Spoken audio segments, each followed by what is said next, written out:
All right. Okay, so I can start now, right? Community. In here we have curator is gonna be presenting this project. Yeah, and with me I also have OG Benita who's gonna be our co-host. Benita, you may want to say hi to Curator. Yeah, hello, Kirito. Welcome to Gold Diggers. Hello, Binta. Thank you for having me. You're welcome. So let's begin. Curator, you may want to tell us about you and how you got involved into the crypto space. Well, like I said at first, I'm Kirito. I'm the owner and developer of Multi-Sniper. Most of you, I think, they heard of it. It's a sniping bot. And a year and something ago, I actually started this project along with Multi-Sniper, and I worked in parallel to develop the frame for everything to be possible with the scanning app. I'm not a pro businessman. I'm not a very good marketing guy. I'm not a great project owner, or I don't know. I'm not an influencer. I'm actually one of you guys. I'm one of you that goes and looks for gems, gets into honeypots, and sometime they have a hope for a project, and when you go back and check how the project did in a few days, you see that the project went down, like from 10x it went to 100x below, and you get disappointed because this actually happens with a lot of projects nowadays.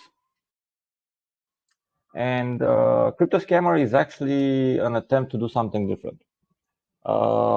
From the way that the project is built, from the way that the marketing is done, and I'm actually trying to offer people another way to do this.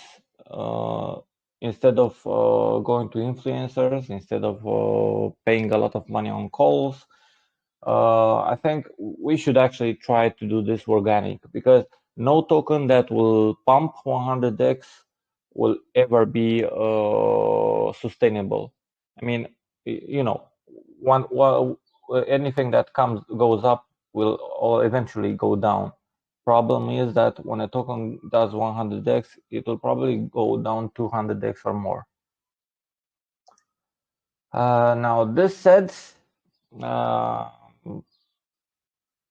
Benita, if you can join me, and I don't know, lead on. Yeah, we can hear. Yeah, we can hear you. I can hear you. So that was actually a great introduction. I will want you to tell us about the crypto scammer, how you came about with the idea and stuff like that. Well, it's actually in the in the white paper. I built a little community at first. We all were snipers, and besides sniping, we were actually people that use the bots to invest and try and hold as much as we can in potential projects, because we all saw what happened to Refinable, for example. A sniper made a ton of money at first, and we consider that projects that have a long-term roadmap, and they are good and they are stable, and they launch, we could actually get in faster and hold and see what they do in an year or two, and of course get rich. Problem is that a lot of them became scams. You're familiar with the most common scam at first, the rug pull. People added liquidity, they listed the token, they said we are going to do this and this and this and that, and then in a few hours or a day or two, they would remove all the liquidity and delete the Telegram group and stuff like that. So we actually got sick of this, and we actually saw this as a very bad influence in crypto, and we know it will get this far. We knew from the start that this is gonna escalate, because from rug pulls we also got honeypots, and we also got 99% of the launches that are daily on BSC, for example, they are mainly scams. Even the legit projects right now that try to launch are using anti-bots that steal people money, like Blacklist, like 99 fees on first blocks and stuff like that. I mean, sure, you might say, but they are protecting us from the bots. In my opinion, they're not protecting anyone. They're actually protecting their own assets and making a profit in return. Because where do you think that all the money that they get from the bots goes? It's not going into liquidity. It's not going back to the bot, and it's not, for sure, it's not going into your pocket. It's going to their pocket. There are projects that do a big hype just to get bots in, and try and scam them for a lot of money. I mean, they get 100K from a bot. Getting $1 from a person, it's stealing. How can you be glad when they get 100K from multiple persons? So yeah, we actually wanted to make, let's say, a crypto revolution here. We want to provide a scanner that will attract people. We want to make it popular so people will visit and help us share the information, because crypto scammer is not only a scanner. Crypto scammer will actually become more than that.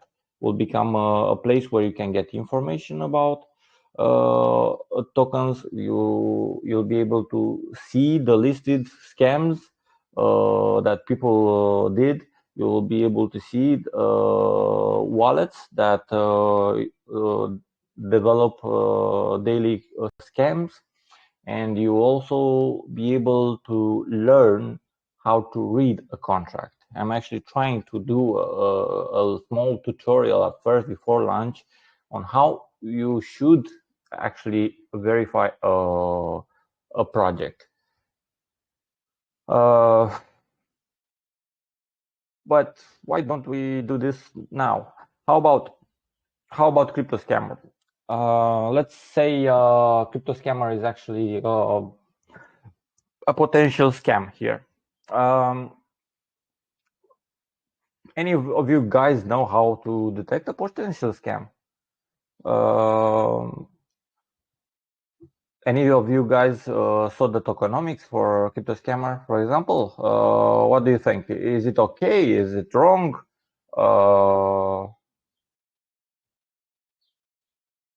Can anyone? Yeah. That was what I would like to say at first is I actually love the name of the project, Crypto Scammer. At first, when I saw it, reading out the project itself, it shows how interest we put the investors had. Because I think I totally agree with you 100% that there are a lot of projects, scam projects out there.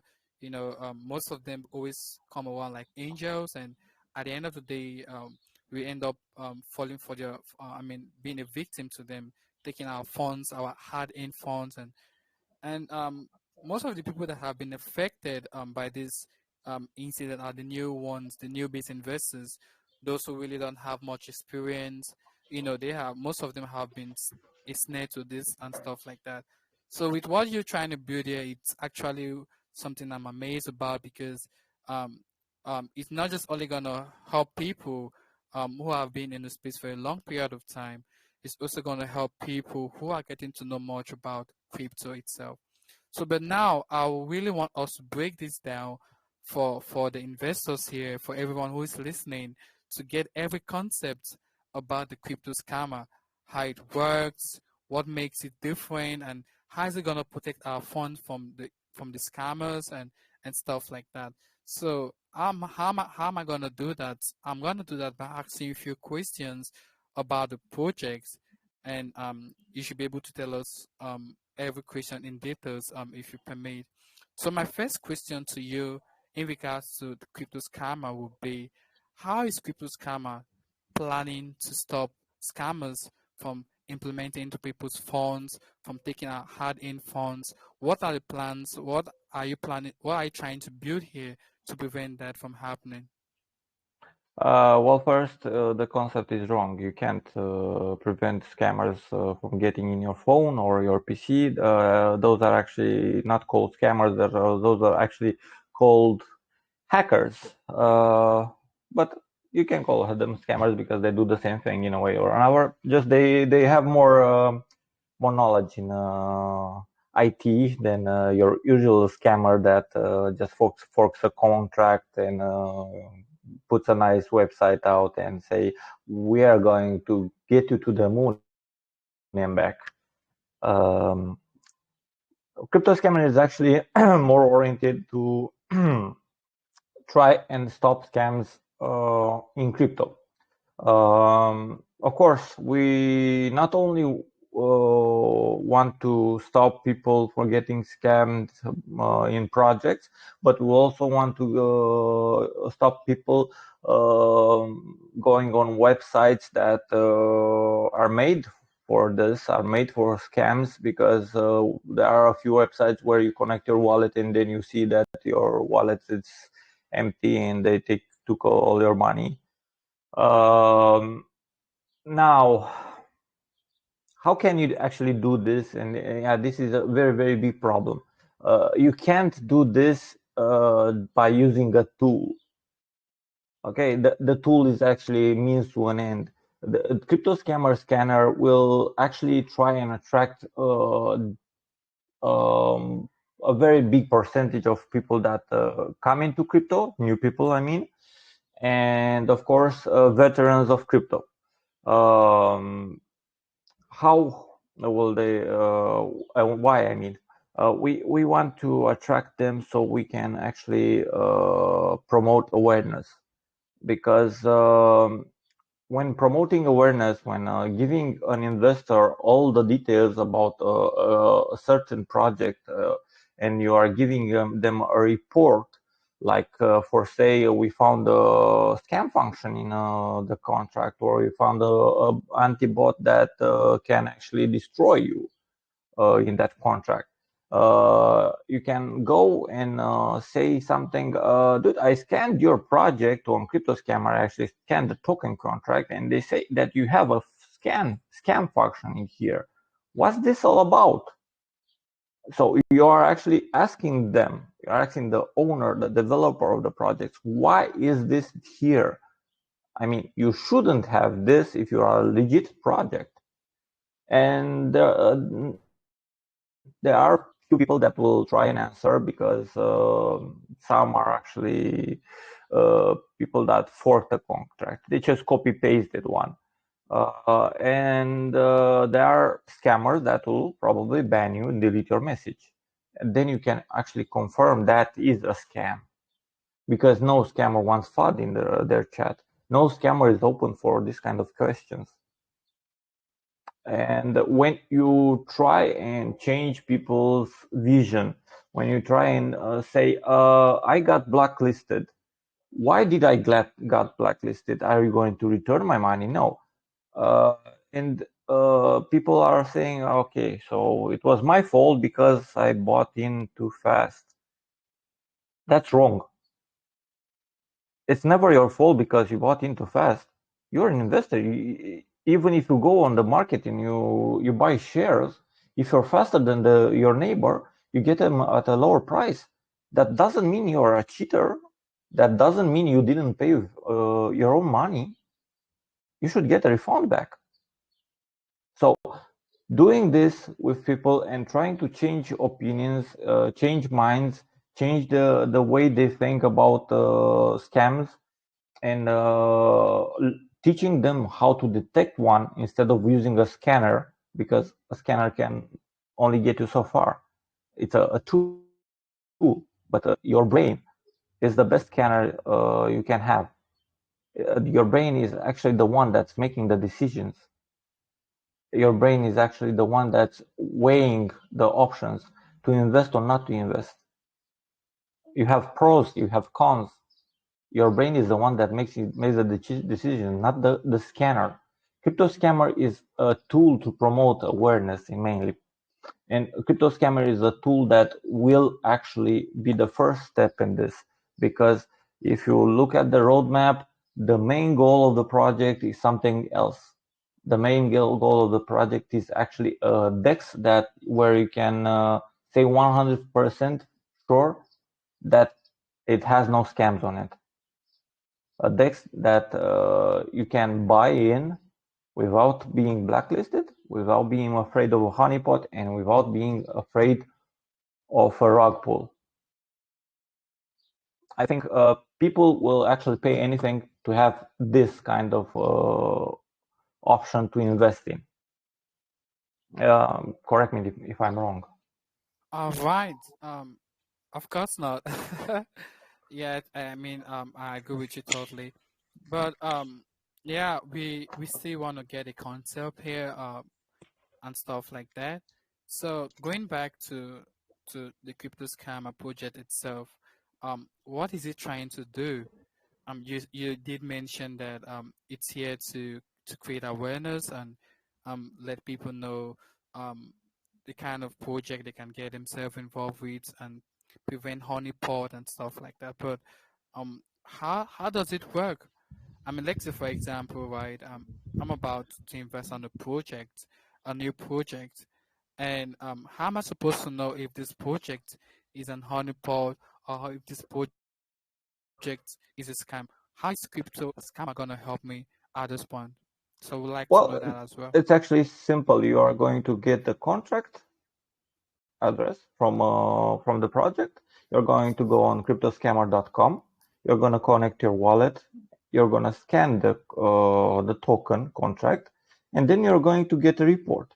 The report will actually show you fees on the contract. Will show you if it's a honeypot or not. It will show you if it's verified on BSC scan, because every legit project should have its contract verified.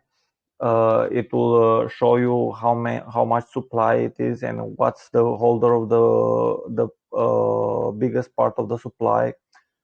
It will show you the fact that it will actually analyze all the functions in that contract and to compare them to the database and see if it matches any antibot or scam functions. It will show you in real time if you decide to stay on that window. It will show you real time the transactions that the developer is calling to the contract.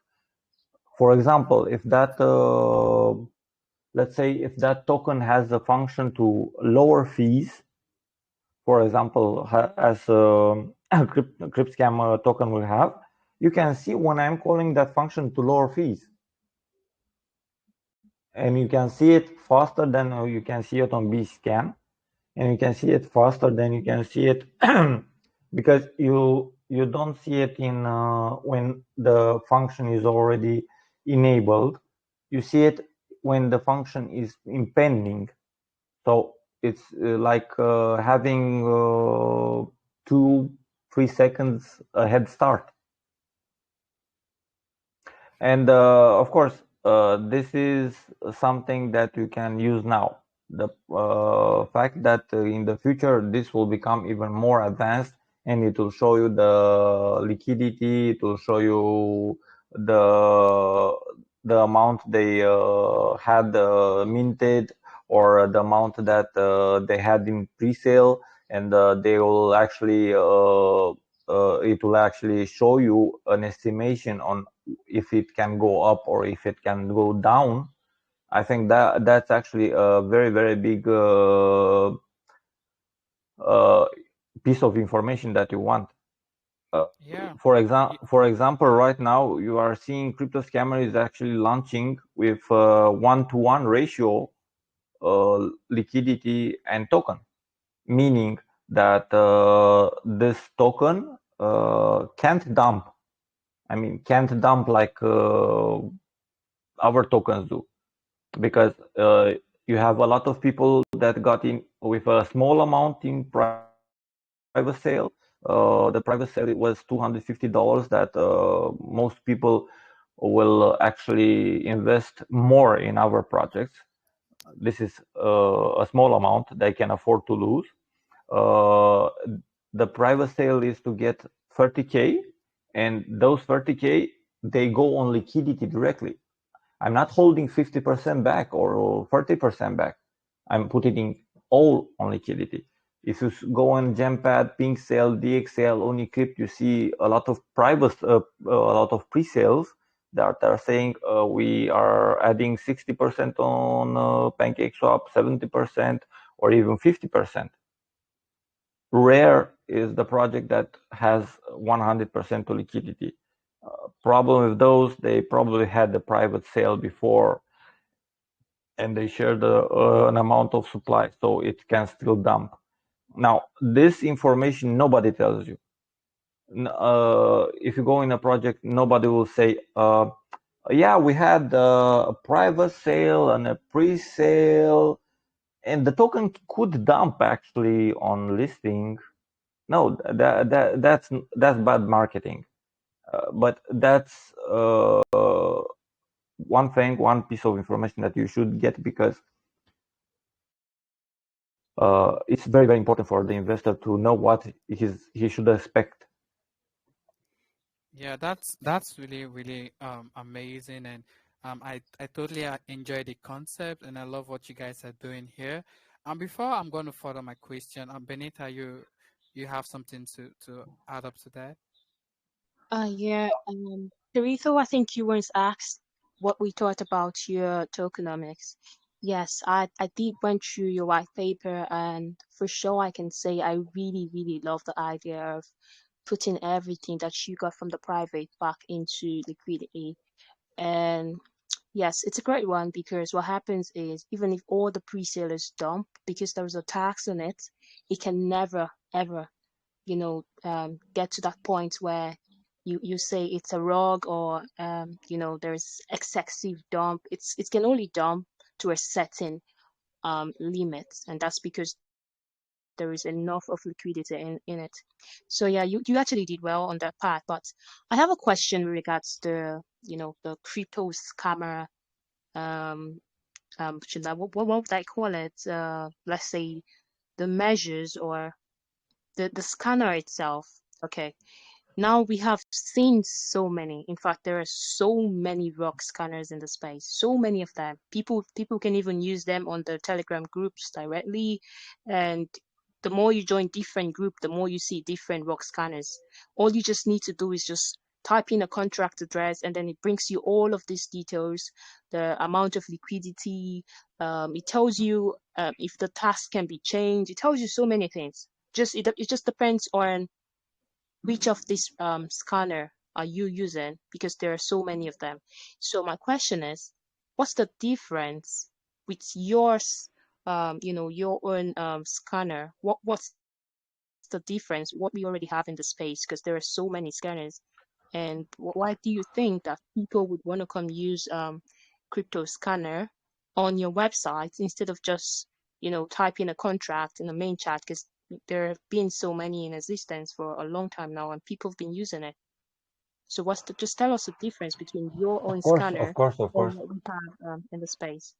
Well, first thing, this is not a finished project. Just please remember that this is a project that launches with 60% functionality, meaning that it will be improved more in the future. And if you check the roadmap, you will see that we are actually expanding to Ethereum and Polygon. And of course, we are going to try to expand to every blockchain. The fact that you are actually getting all this info, but you are also getting a description for the function that they have in the contract. I actually checked the market, and I know there are a lot of scanners that show you and say the tags can be changed and stuff like that. But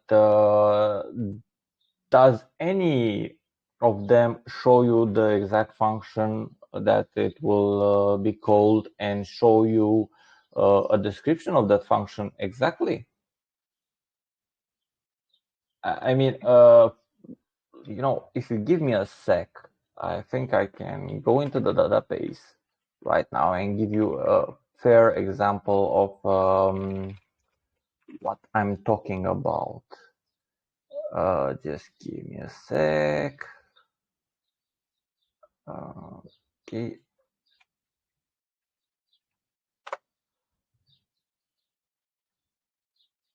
So what I'm actually talking about is a token function, for example, that is a scan function, and it looks like this.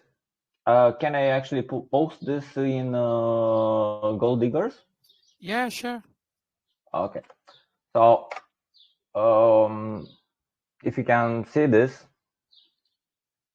okay, this is actually what that function does.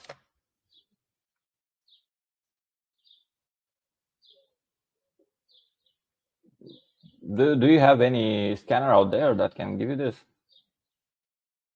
I think it's a unique one.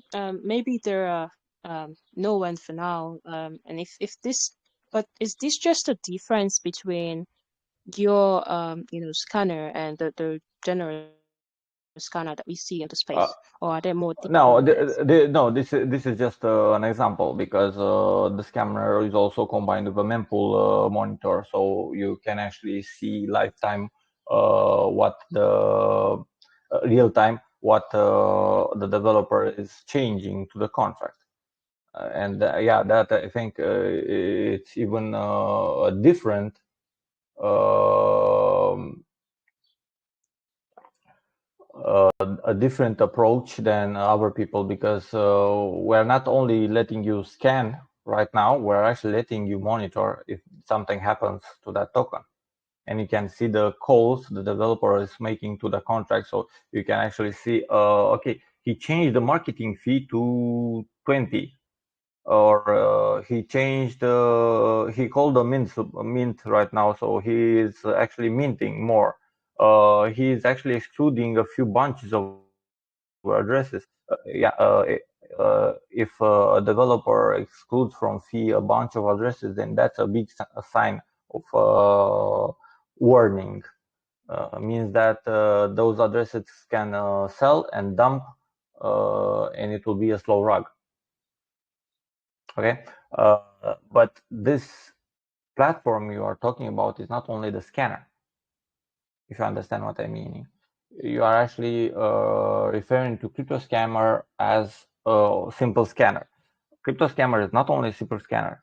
You'll have free access to all the new contracts deployed on BSC, Polygon, and Ethereum.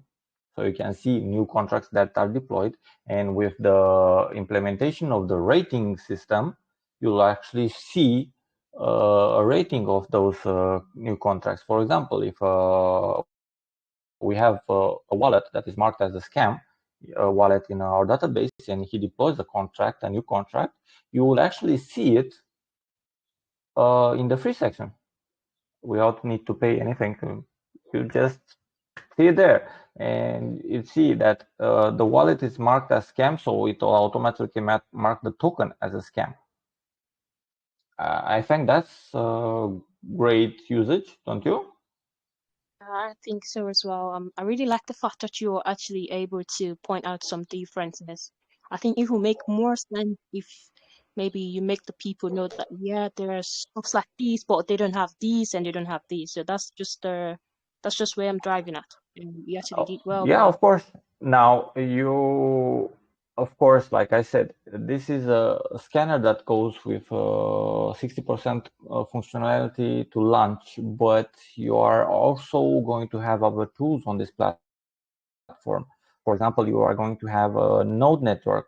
You'll be able to access a node network, and you'll be able to earn free scans if you use the referral system, or actually when you are helping us detect scams. I mean, I'm glad to lose money and detect a scam that prevents you all from getting in that, and prevents you all from losing, then win $1 for a scan, because $1 goes to the dead wallet, and give you nothing in return, just an empty promise. This is not something that I want. I actually want this product to be popular. I want this product to reach out to people and change crypto. I don't want to get rich of this. The private sale should show it. The private sale was made with people to get in, not because I couldn't afford the 30K to list a token, but so they would understand that they are the initial investors, and as long as they promote and help this project and support this, we can actually make an impact. And I think having 250 in a token that a year from now can make, I don't know, 1000x is better than having 250 in a token that maybe could do 2-3x in a bear market and make a small quick buck. Okay, that's good. I think you really did well by explaining, the differences, like I said earlier. And maybe you can just, should I say, just quote me wrong if I'm wrong. So one thing or two things that crypto scammers bringing out to the space is they would have a scanner, and this scanner would help investors to know if a contract is um, having any kind of scam features in it. Am I right? Yep. Okay, and secondly, there would also be a platform where every contract deployed on the BSC, Polygon, and I think there was one other, was it Averse? AVAX, no, BSC, Ethereum, and Polygon right now. Okay, the BSC, ETH, and Polygon, yeah. So every contract deployed on these blockchain would be seen by the holders of certain amount of, crypto scammer token. Am I right as well? No. Okay, just correct. The crypto scammer token is actually used only to purchase scans. It will be used to purchase rent nodes. It will also be used to purchase services like marketing and contract development. I mean, all this will be built with a company I have right now, and I want to hire people on it so they can provide a bunch of different services in crypto, and especially for people that want to do their own projects. Because when you are helping people do their own projects, you can also know that that project won't be a scam. The best thing to prevent a scam is to be inside an insider. So, Yeah, for true. example, if you're coming to me and say, "Yeah, I want this project," and I'm reading the details of your project, and I see that this could actually potentially turn into a scam, I'll say, "No, thank you. This is actually what you're trying to do is wrong. If you want to do a legit project, sure, we can help you. But if you want to do a scam, no, we won't do that." Okay, Uh, can you besides just break that, down? just I want to Um, mention something. Besides that, I'm not going to be alone in this, because DC Global is right now with us. Gempad is with us. And we will actually provide Gempad for scan an API that will provide um, an assessment of every pre-sale that launches on Gempad by sending the information directly to their Telegram. So crypto scammer will actually analyze the token and send them the info. So that's going to be one usage. And also we are going to try and make more affiliation with people and provide third-party API so they can actually incorporate the crypto scammer on their website. Let's put it like this.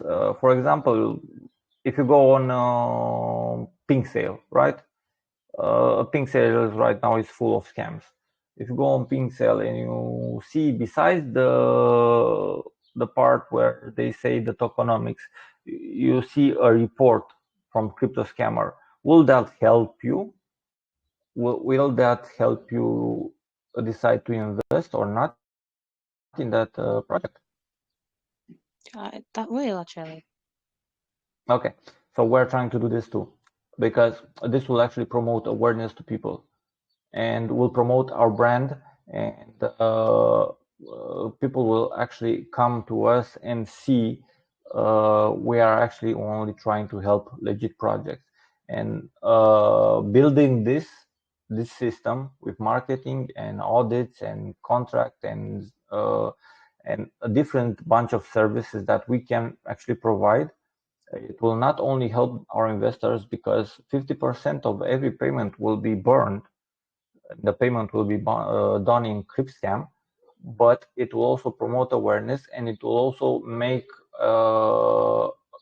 people aware that we are actually going to launch a very, very safe DEX in the future.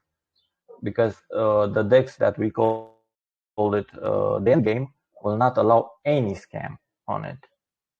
It will not allow you to remove liquidity unless we allow it. So it's kind of combining centralization with decentralization, if you understand what I mean. Yeah, I understand what you mean. I think it's a great idea. It's really, really good. And yeah, I think if everything can be put in place, I mean, at one point there was nothing like crypto, contract scanner, etc. People just go in blindly, buy projects and get robbed. And I can say for sure that to an extent, the contract scanner actually made the rocks a bit lesser than it would have, because now people know that people can easily copy the contract and check it out on one of these scanners, etc. So they want to try as much as they can to, even if there's going to be a scam, that they would try as much as they can to minimize and maybe hide it so much so the people can easily trace it. So I think I like the whole idea behind the crypto scammer project. I think it's a great one. But Thank you. back to the, you're welcome. Back to the tokenomics. I think I complimented that the fact that you are putting 100% of what you got from private back in liquidity, and that's a great idea. But I'm just concerned about how do you intend to let's say list in the future, if you were ever going to list, or, and also I think I saw something like renouncing the contract at some point. So do you intend to list in the future, or Yeah, listing some assets? I can get there too. It's actually not the first time I get this question. The renounce contract option. In a way, I chose to do this because it will make people more secure. And besides that, I'm thinking about what if, for some stupid mistake of mine, some hacker actually hacks my computer and gets access to that wallet. Okay, So yeah, renouncing a contract is not a good idea because you can't foresee what will happen to the market you listed on in the future. Now, the contract, even if it's renounced, I can still call a function from one wallet to drop the fees to 0 because I can whitelist that. I can actually whitelist a certain wallet to say, and the way I imagine this contract work is not to have fees like dynamically set, meaning I won't say I want to put 20% fees or I want to put 90% fees. No, I'm calling a contract and I say calling a function, and then function has hard coded the max fees it can have.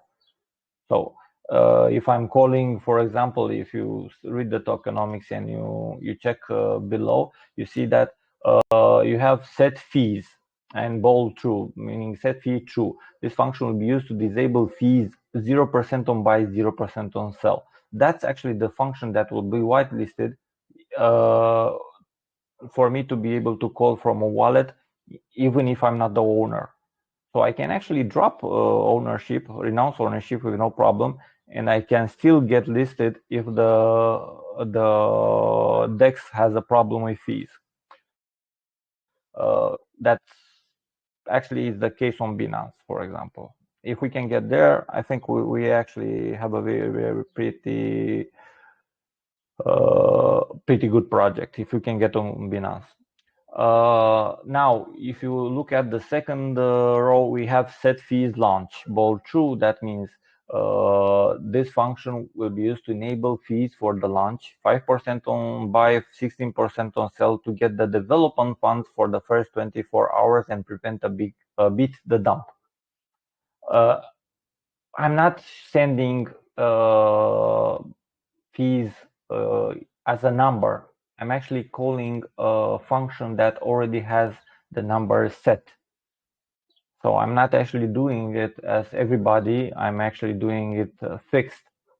How can I explain it? Because I can right now I can only explain this from a developer's point of view. If you can help me on this, how can I explain the difference between what I'm doing and what most people are doing? Can you Maybe, get sorry, can if you? you understand? No, I don't think I do understand. Can you help me? Okay, so usually when you call a contract, right now the trend is that you can actually set the fees manually from your call, from your side. Okay, so for example, if I want to set any amount of fees, I can input the fees there and make a call to the contract, and the contract will have that amount of fees. Now, I'm actually not doing that. I'm actually putting the fees directly in the contract where they can't be modified. The fees stay the same, and I'm just enabling them instead of setting them. So for example, if I had a function to set fees with Win2, those 256 and stuff like that, that means I will actually send a number to the contract. And that number can be any number I choose it to be. This way, I'm actually restricted because the number is already set there and everybody can see it, and nobody can say, what if you put the fees to 99%, for example. Did that Okay. explain it? I think No? it does explain. Sure. It just explains, or it just boils down to the fact that you can also list on centralized exchange despite the fact that you plan to renounce the contract. Yeah, and the token that we are going to use to be list on exchanges, we can actually get it from payment. So we are not actually saving too much token. I'm actually saving 5% of the token in my dev wallet, and I'm going to try and add more token to that dev wallet for each payment on the website, so we can actually have enough tokens to get listed on Gate.io and our exchanges. This way we don't need to mint, so the supply will always stay the same. We don't need to, I don't know, buy token instead, and we don't need to save too much of the token. That will actually cause people to be alarmed. I mean, you saw that a lot of private sale pre-sellers say that we have this amount of token and we are actually going to unlock it at that date and stuff like that. When you unlock that token, your token will dump, because people know that on that date you have access to a lot of tokens. And people that bought in, investors, will actually sell because they are afraid that you will actually sell the token. So I think this will actually try and prevent that.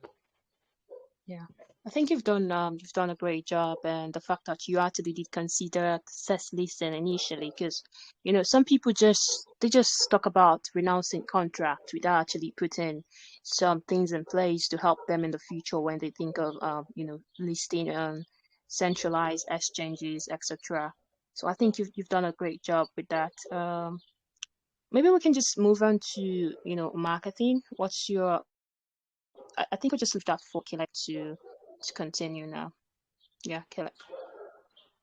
Yeah, Uh, before we actually move to marketing, I just want to ask him about the multi-sniper bot, how it works, and how is it connected to the crypto scanner. Would like to know about that. I mean, the multi sniper bot. well, actually, Multi-Sniper is a web-based bot, but it's not hosted on a central server like Bog Finances, for example. It's actually hosted on your own server that you go and rent from a company.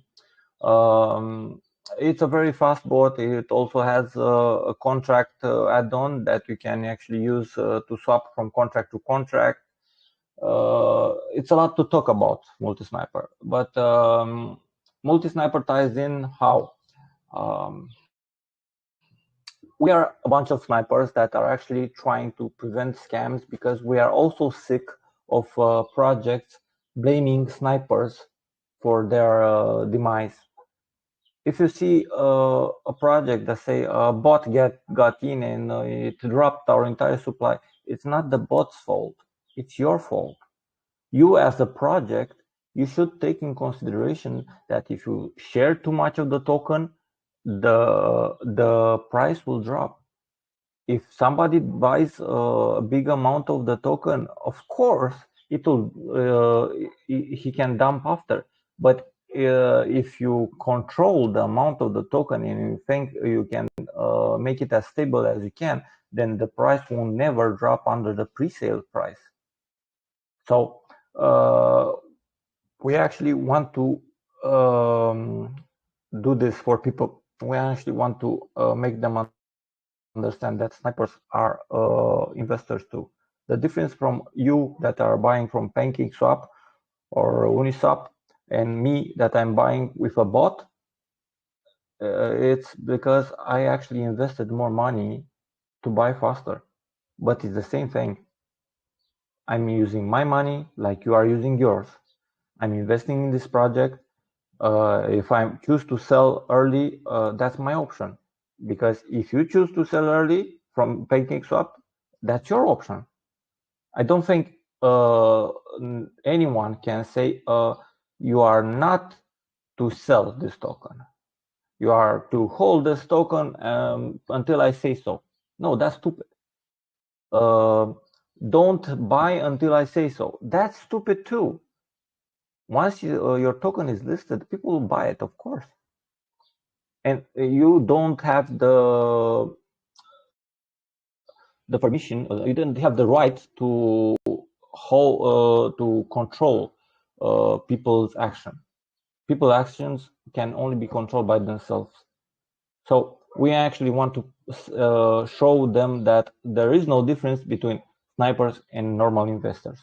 The only difference is that snipers actually invested more money to get the best tools possible and have the speed necessary to buy. But snipers and investors that buy on PancakeSwap, Uniswap, or anywhere, they are still getting scammed. So we are in this together. The people that are actually right now in the private sales, in the private sale of a crypto scammer, is actually a major part of them are actually snipers. They are actually my clients. They are actually the one that support this project, and they want this project to go, and they want us to have a safe place. Because if you look at the end game decks, it's not snipeable. It's impossible to snipe and it's impossible to scam.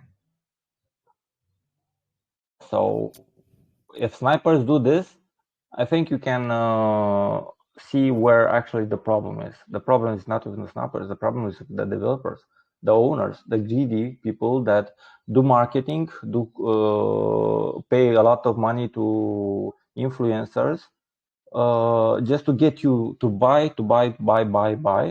And I'm sorry to say, but you don't win in this game. They win.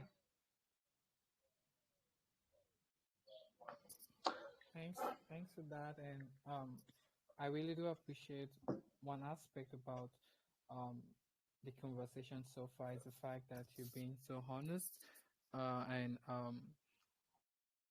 you're not just talking about the project itself. You're talking about what's happening in the space. That alone means a lot to the investors here, because I believe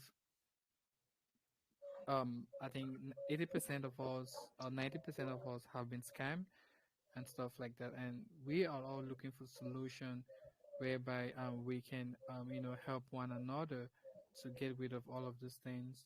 And I mean, if crypto scammer is here to solve the problem, I mean, why shouldn't we support the project as well? Because we all want to be free from scam. So, going back to the marketing, what are your plans to? You did mention something earlier. You said you want this to get an exposure. Yeah, it has to, because um, I mean, everyone in the space are going through the same issue, right? Being scammed by different projects and stuff like that. So, what are your plans to get this to different places, and what marketing plans do you have in place to make it get more exposure as well? Okay, so everybody would be able to understand. This project is not made in the bull market, so it won't get that much hype intentionally. We didn't make too much marketing. I mean, what you see right now is mostly organic. Uh, just so we don't get that much exposure right now. Because once this is out and it's launched, we can actually use the marketing tools that almost nobody uses, and the marketing tools that are actually the best tools to get information to people. And I mean social networks, paid ads on social networks like Facebook, like Twitter, and I mean Google ads. Most people are actually paying a lot of money to influencers. I mean, I saw about 14 BNBs for a call. I think it was Caesar call. I don't know, don't remember, because I got some marketing offers and stuff like that. And 14 BNBs, that's actually a lot of marketing that you can do as Google. I mean, you do Google ads for 14 BNBs. That's a lot of exposure. You do Facebook ads for 14 BNBs. That's even a lot more people. If you go on Twitter for 14 BNBs, you can grow that Twitter very fast. And I'm not saying grow it with bots. I'm saying growing it with normal people that are actually interested, and you can target them because it's not like you are promising to get rid of scams. You are promising to do your best here. You're trying to do your best. You are actually trying to do something for others and do something before the governments actually try and do something here, because we're actually in a countdown with so many scams in crypto. People are actually leaving this place because they are understanding that this is actually in a way gambling, but the house kind of always wins. Uh, and instead of real projects that might solve real problems, launching and getting the right exposure, and we having to progress technologically speaking, and maybe, I don't know, find the cure for cancer or stuff like that. We're actually giving more attentions to meme coins, NFTs, and vain stuff. So we're actually investing a lot of money into projects that have no utility. I don't know how we got here actually, because this is kind of stupid. You know, if I want to get an investor right now and say, dude, I want you to invest this much in me, and I'll draw your picture. In the real world, I will say, I will get a kick in the ass, and you'll say, "Are you fucking nuts? Why should I invest money so you can draw me a picture?" But in crypto, if I say I'm going to launch an NFT collection, I'm gonna get a lot of people interested. If I say I want to stop scams, nobody will believe you. Am I right? Yeah, I mean, I was even about to touch on that as well. The truth is everybody has their concept. I mean, you say you want to stop scam. It's actually a concept, in my opinion. It's an idea you're trying to build out here. It's just the same as if, let's say, for example, like you say, we have a lot of scam projects out there, and a project owner comes around and he's gonna be like, well, I wanna bring out this project whereby I'm going to make sure that nobody gets robbed. I'm going to make sure that I'm being transparent with the community themselves. I want to keep them safe. I care so much about them. I mean, do you think people are gonna believe the project owner, especially those who have been victims to scam project before? So I mean, it's the same thing. Like you coming out and trying your best to want to stop scammers and stuff like that. Of course, we are all. I believe everyone here is open to new ideas, and we are all here to try to seek for something that we wish to have, right? So if crypto scammer is actually gonna be the big deal we've been waiting for, why won't we give it a try and stuff like that? So yeah. Uh, I'm not actually that much of an idiot to say that, yeah, I'm doing this for the best of the community. And of course, I want to stop scams, but that doesn't mean I don't see the profit in this. I mean, the one that actually makes this free, safe space in crypto, the decks I'm talking about, uh, will have a lot to win, because that will actually be a gold mine. Uh, Most people that see a new DEX, they'll try and get on it, and in time they see that it's not much difference from that DEX and PancakeSwap.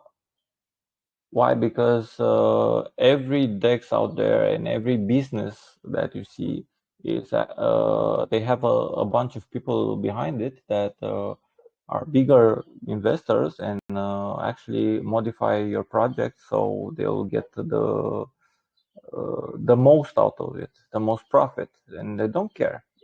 It's normal. That's business. you shouldn't care about your clients as a business. You should care about your profit, because that keeps you afloat and that gets you your Lambo. But I'm actually trying to do something here that is actually in a way balanced. I mean, the investor wins and the client wins too. We actually provide the service and we try our best to be the best service we can, so the client can be satisfied, and the client, of course, will pay us money to provide that service. It's a win-win, in my opinion. So I will never say that I'm a guy that I don't know. I'm not a saint. I also do this for the money. Multi-sniper is not for free, for example. Multi-sniper is actually a very expensive bot compared to our bots. Of course, it's worth the money, but that doesn't mean that I'm a saint, right? I'm So sorry to no project interrupt. owner can, I, yeah. I know it's. I'm sorry, Caleb. I cannot take it anymore. May I give a comment and also some questions to you, Caleb? Do you agree with that? All right, go ahead, Malte. Okay, thank you very much. So first of all, let me introduce myself. My name is Attila Kendafi. That's my real name, Hello. and I'm an owner of a token on BSC. And frankly, you know, um, you draw now a picture about the devs that we are focusing on your money, the bot owner's money, the holder's money, and something like that. And first of all, let me phrase it on a different way. What I'm trying to do, and of course, I believe many other devs, not all of them, but many other devs are trying to do, is to build a community, to build trust, to build a project which has, some functions, some utilities, and a vision. Maybe not curing cancer, because I'm not gonna go for that, because I don't have the capabilities and the knowledge to do that. But to do something to create volume, to create traffic, and so on. And on BSC, when you are talking about a token, in many cases, this is triggered by taxes, exactly as you do in your project with the 5/16%, and then go back to 5/5% taxes. Um, in many cases, you can do that as a reward, as a reflection to the holders. You can do that for marketing. You can do that in your own dev wallet and something like that. But again, let's say if a dev has 1% from a tax, which is from the traffic and the volume, and then you have, $500 on a daily basis, or $1,000, it's not going to go nowhere. But of course, if you have a vision and you believe that your project will be super big, then that small person could be really huge. And there you will definitely make your money. That will definitely make you as a dev rich. And also the community and the holders that you support. Because I completely disagree with that statement that we are, as a developers, we are thinking about our pockets. No, it's not like that. I have to make you guys rich, and I have to make you profitable to get some money back. And of course, I'm not talking about the scammers, because scammers are completely different. But me as a developer, as a token owner, I take care about my customers, because my customers will spend money. They will spend money by the launch. They will spend money when the token is at all-time high, and they will spend money after we've been pump and dumped. So I agree with that, but you know, in this way and in this sense, um, there is a really really large difference between, and I'm sorry to mark it like this, like a sniper or a flipper who is in there for the project for 2 hours, 3 hours, or 2 days, and makes the money what he wants to make, because that's the reason why people buy bots, to be first. But that's for a short term project. If you are thinking about a year or 2 or 5, because that's how I think, then there's no, there's no, how to say, bots might kill your project, because once there is somebody who is just only focusing on 5x, 10x, 20x, they will take the money of the investors who will come, a week after, or a month after, or a year after. In a year, definitely not, because all those sniper bots will disappear in that time frame. So they will not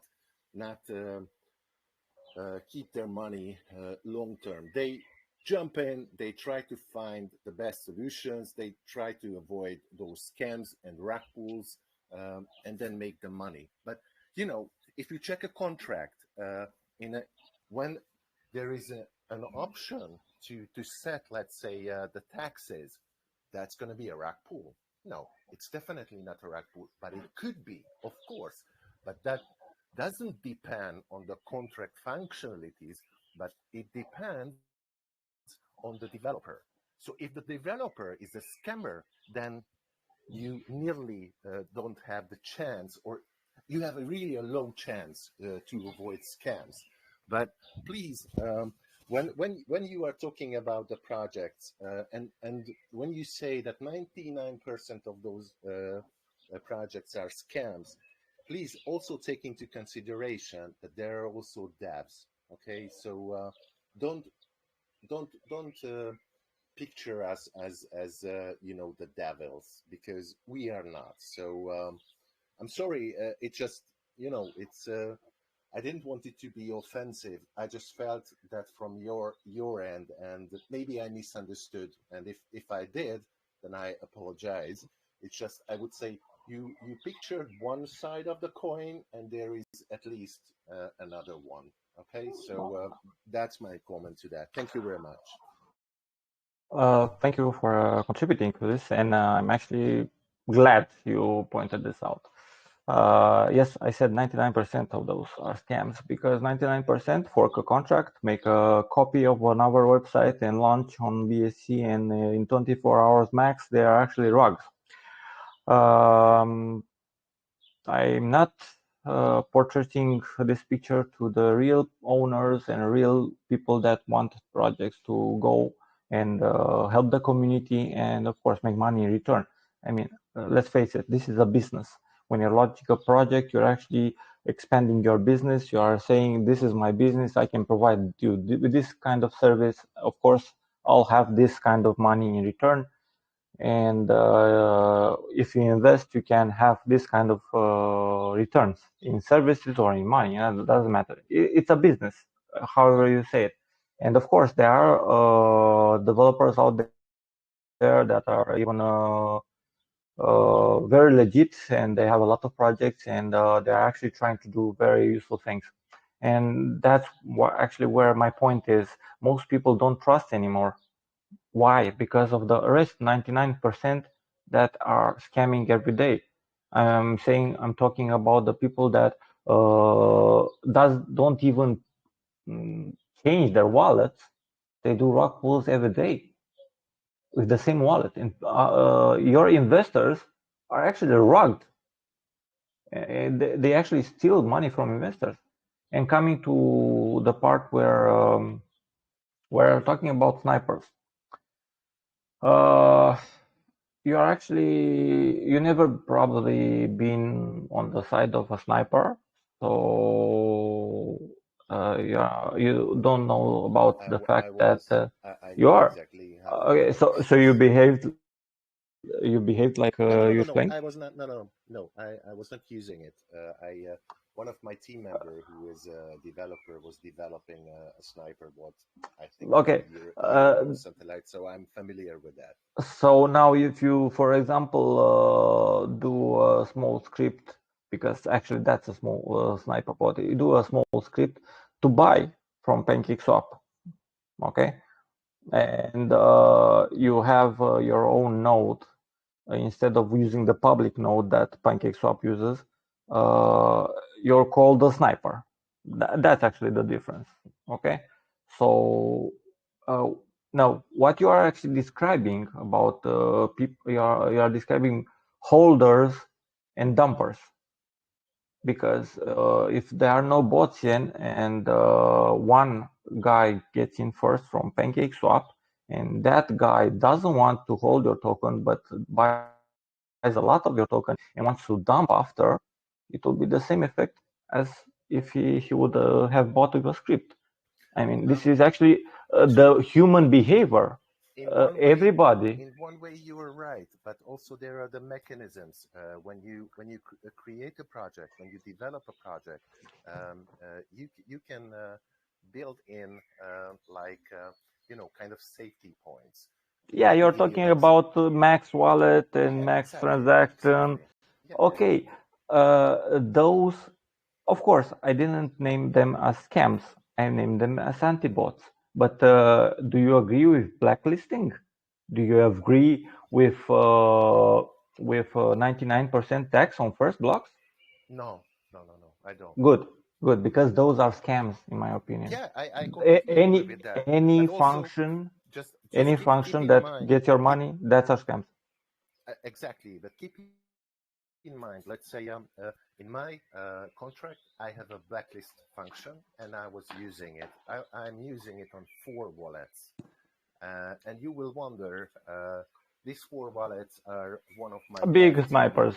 No, no, no, no, no, no, no. Oh, That's my one of my dev team members' wallets who started or wanted to cheat the community. Okay, so it is more of an internal, how to say, protection, and actually I'm not happy to use that, but that was actually the only way to pretend stealing the holders' money. Okay, so sometimes shit happens, and of course, I completely agree with that. What you mentioned, that the people are doing the same scams, copy pasting and stealing others' money. That's unfortunately a sad story, but it's because of not just from the developers or the scammers side, the greediness. It's also from our side, from the holder side, that we want to make from one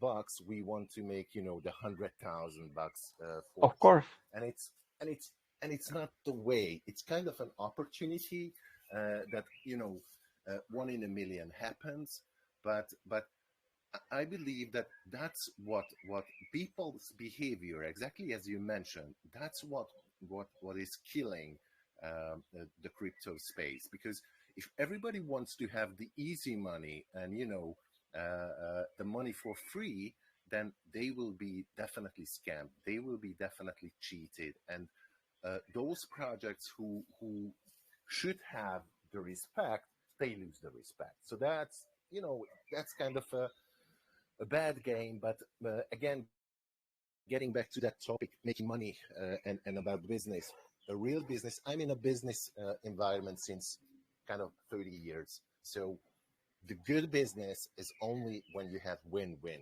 So that means you win and your customer wins. And it's Of course, exactly the same because in crypto. Yeah. the good business will always get promoted by your customers, and you will always get new business from them, because you actually are helping them, and they see it, and they will recommend you to their friends and their families, and that's actually the best business you can do. My multi sniper, for example, had no marketing and has no marketing right now. Uh, our sniper competition, they had marketing all over the place and stuff like that. I think I posted 1 or 2 times on Crypto Launch Hunter, and that's it. Why? Because I don't want to get this popular.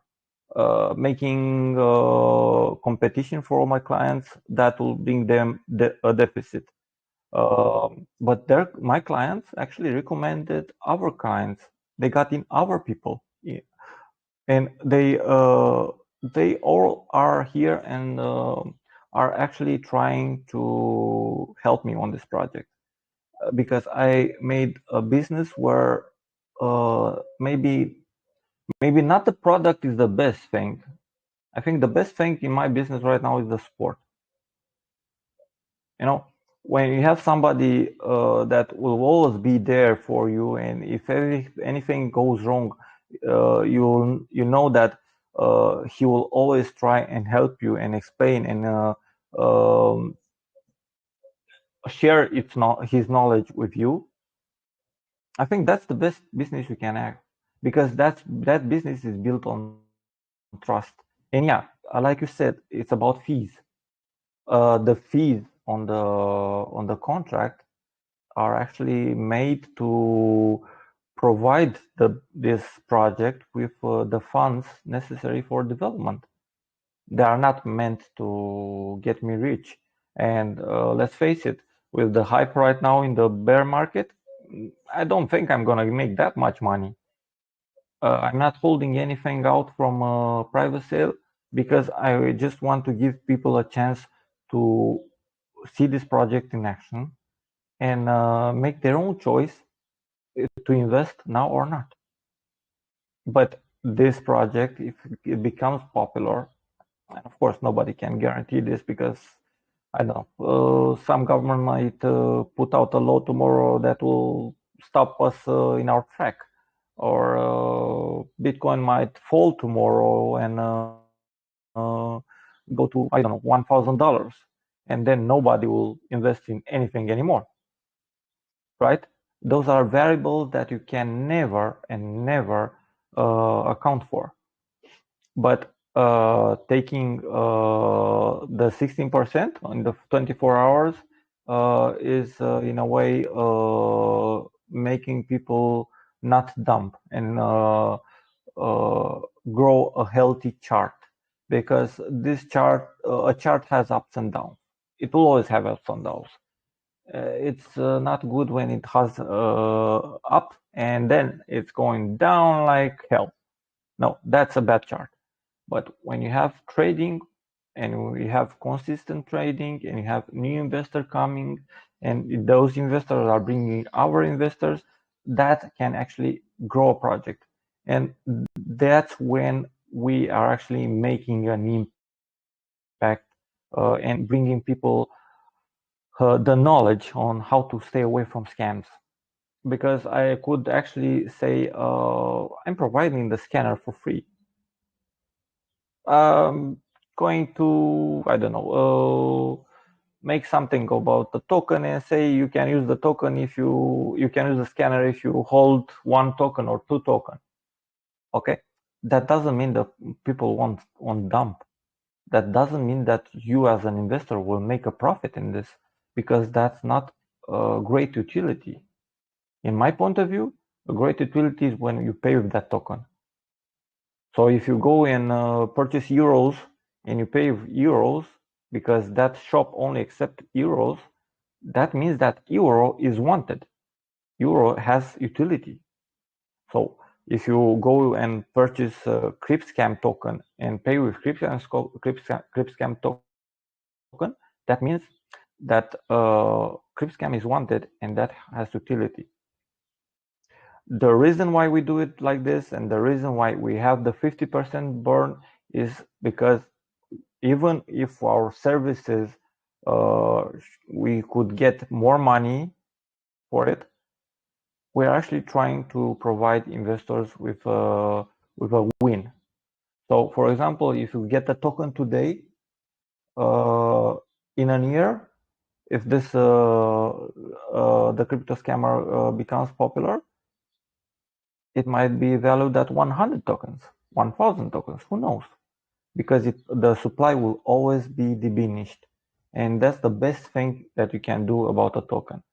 Raise the supply, diminish the supply according to the popularity of the project, because the token is used as payment. Regarding what you said earlier about blacklist, and you blacklisted your dev wallet.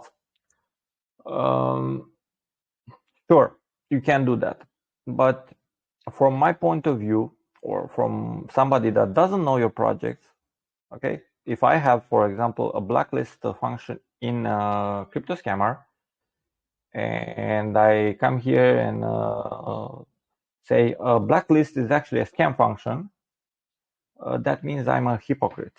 So I can't have something like that in my contract.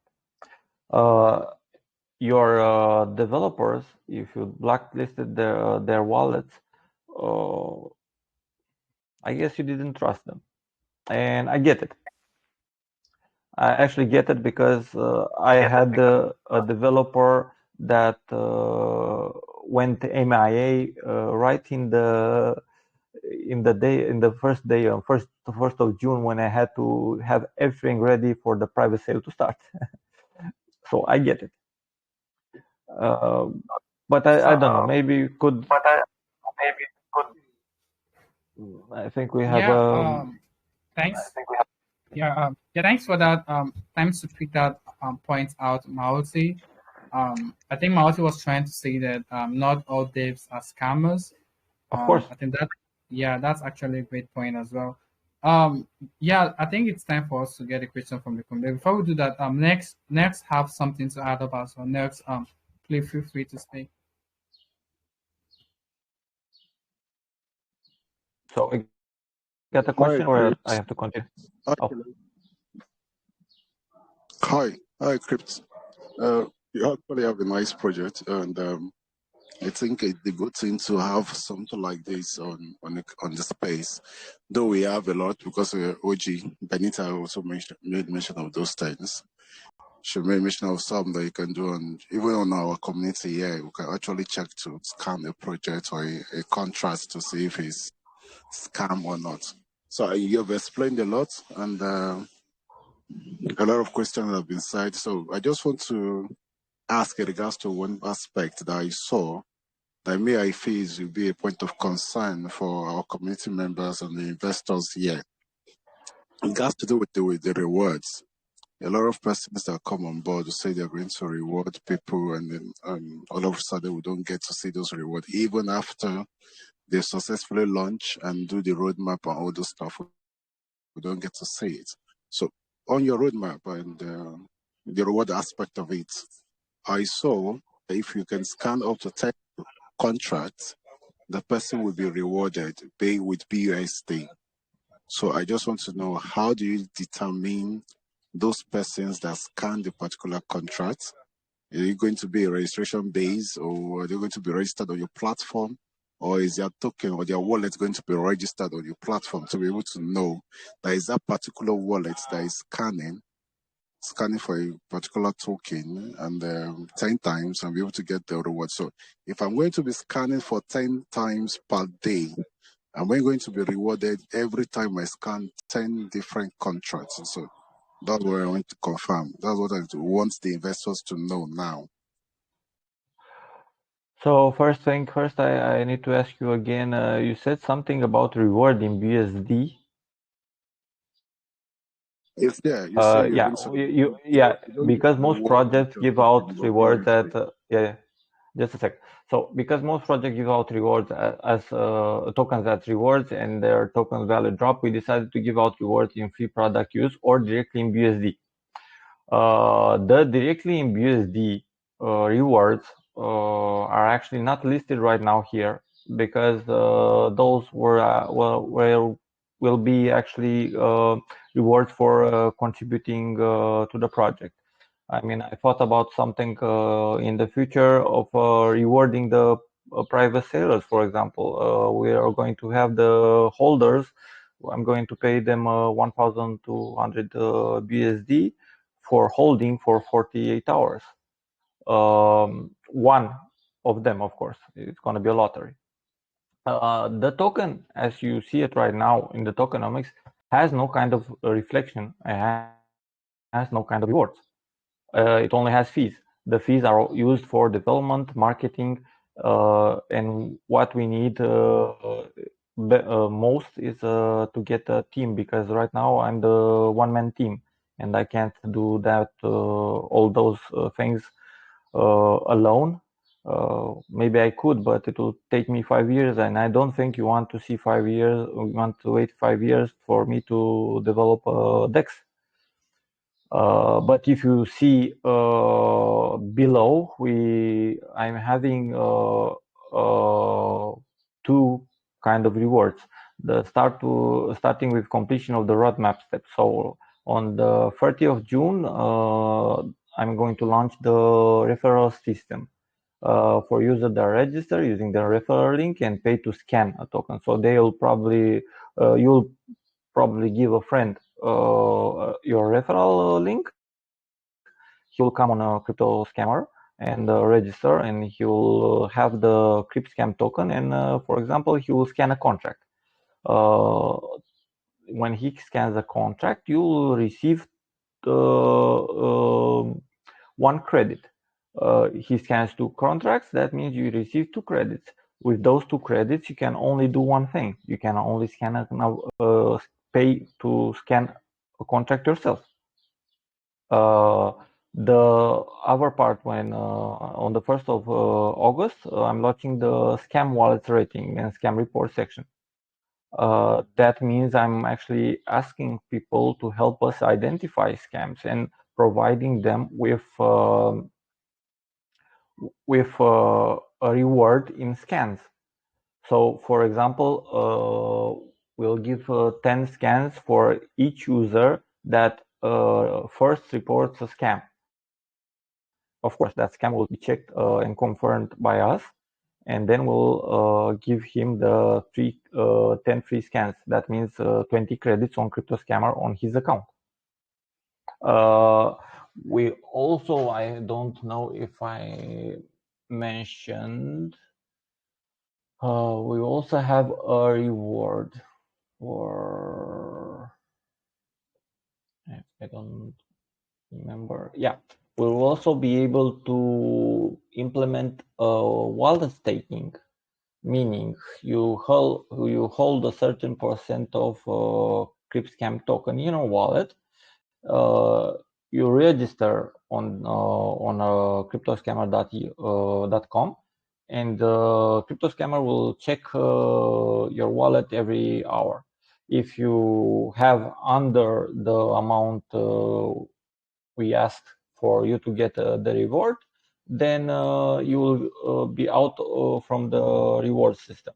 If you keep those tokens there for 7 days or something like that, I didn't define anything yet, we'll actually give you free scans. So if you see, we are not giving anyone tokens, we are not giving anyone BSD. So we are not actually that kind of a token. We are not a reflection token. Of course, my clients from Multi-Sniper, the ones that got in the private cell, will receive from my end on Multi-Sniper continuous development, will receive free services or free add-ons. For example, they'll receive Chronos blockchain for free. And in the future, when we will have implemented the node network, they'll be able to use one endpoint of the node network for free, because they are initial investors, they are contributors to this project, and they are supporters from a year ago. Now, that doesn't mean we don't want to do something about investors that come now and after the launch, because they'll already win when the token is burned. meaning on every pay we 50% of every payment is made on a crypto scammer, it's burned. So they will already win in a way, because the value they invest now will become more later. But we will also try and keep the community active and help them and make lotteries. And Multi-Sniper comes here too, because Multi-Sniper will also have a router that we will be able to share with the community.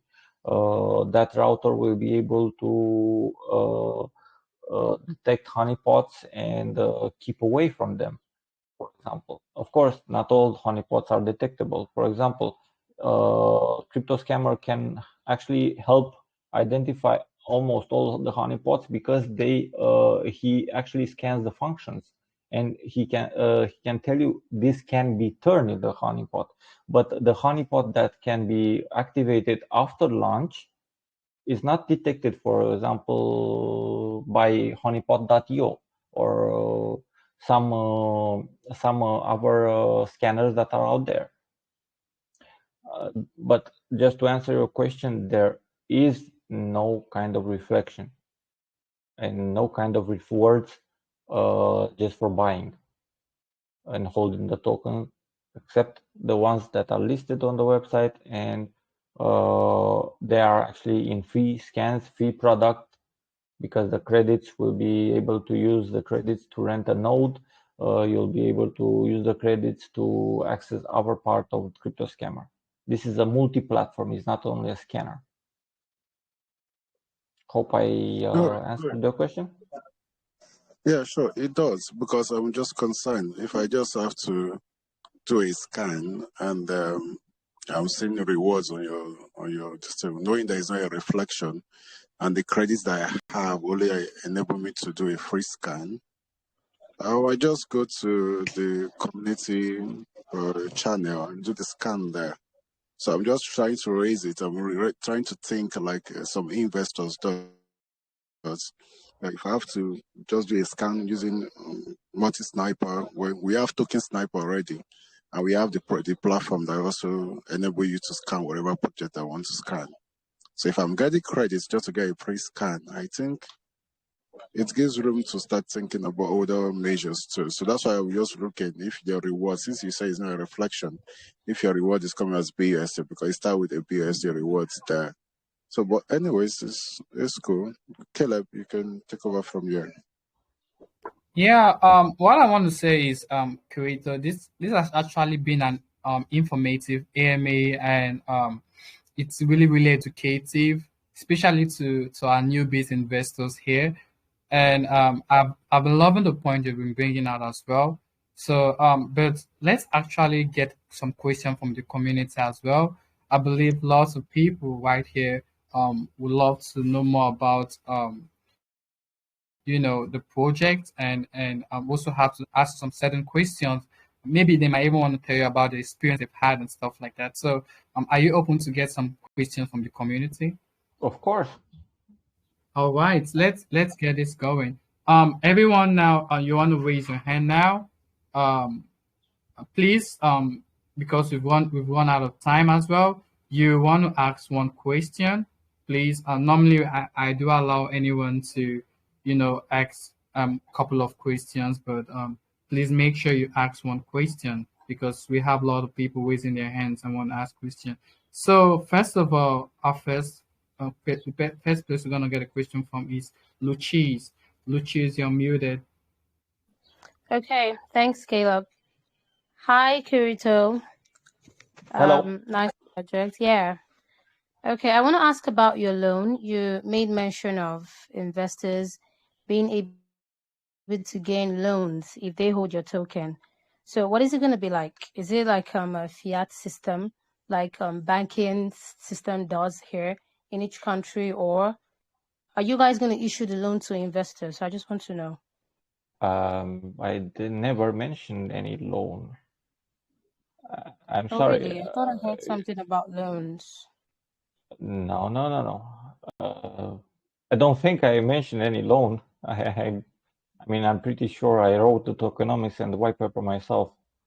This is not something like a finance. This is a project where we are actually trying to offer a service. We are paid for that service. Our investor win because our share, our token grows in price. And at the same time, we're trying to make an impact and provide awareness to people so they keep away from scams. But we are not offering any loans. I mean, that's Okay. on BSC or on Binance or stuff like that. I don't know. I don't know any website that offer that kind of Okay. of stuff. All right. Okay. Thank you. So just a quick one. How do you intend to convince your community members? Because there are lots of projects springing up, and nowadays one has to be careful. You have to ensure that before you go into any project, you do your own research and you make sure that what you're going into is something legit. So what are those things you're looking out for? What will you do to convince your community members that, okay, this thing we're going into is something worth it? Oh, well, if you go on the website and you read the white paper, you will see that I'm very, very serious about this.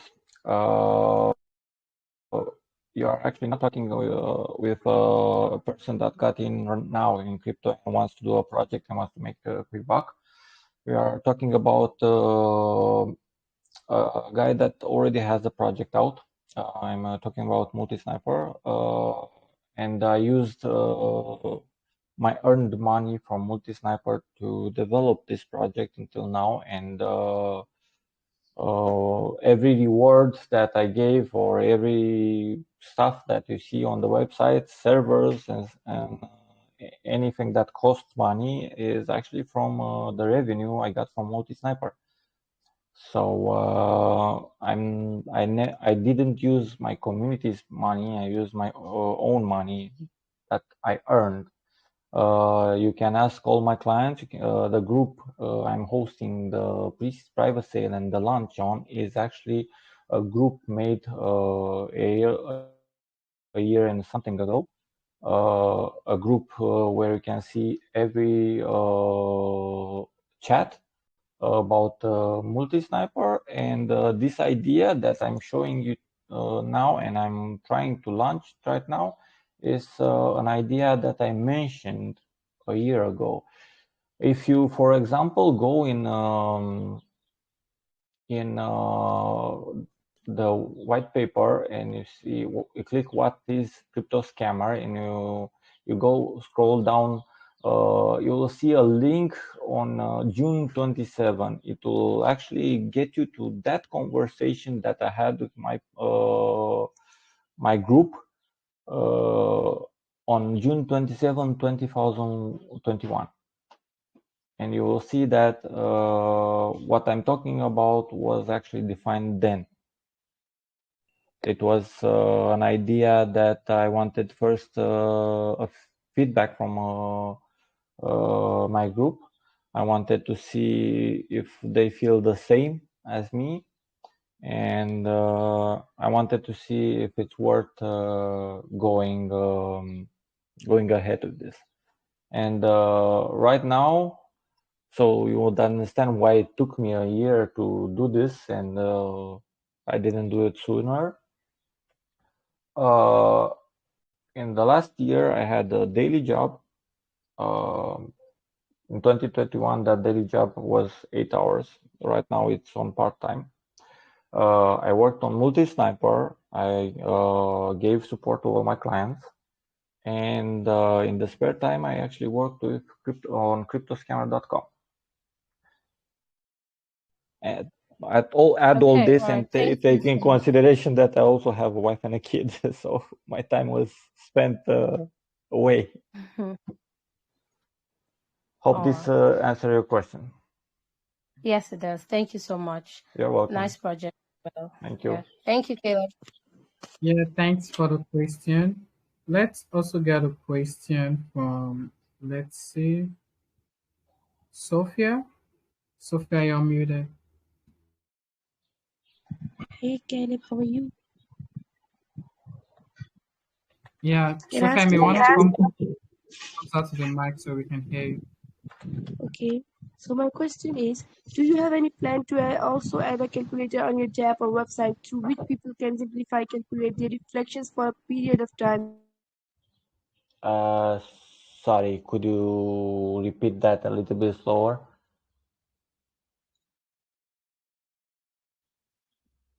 Sophia? Hello? Sophia, you want to ask a question again? So, Yes, I'm repeating it. Can I repeat? yeah, go Yeah, ahead. you can also write it on the chat if you want. I don't mind. I'm repeating. Okay. I'm saying, do you have any plan to also add a calculator on your tab or website through which people can simply calculate their reflections for a period of time if they hold it, because it's difficult for some people to understand from just theoretical concepts? But the token doesn't have any reflection. I think you didn't get my question. Can I You send it mean in? regarding other projects that have reflection? Can I send it in group? Yeah, sure.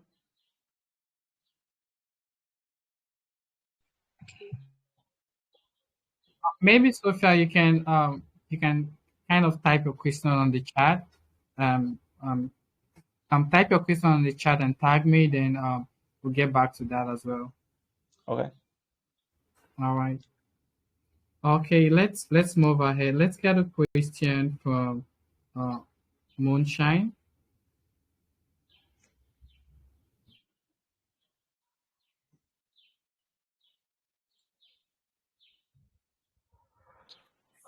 Hi, Caleb.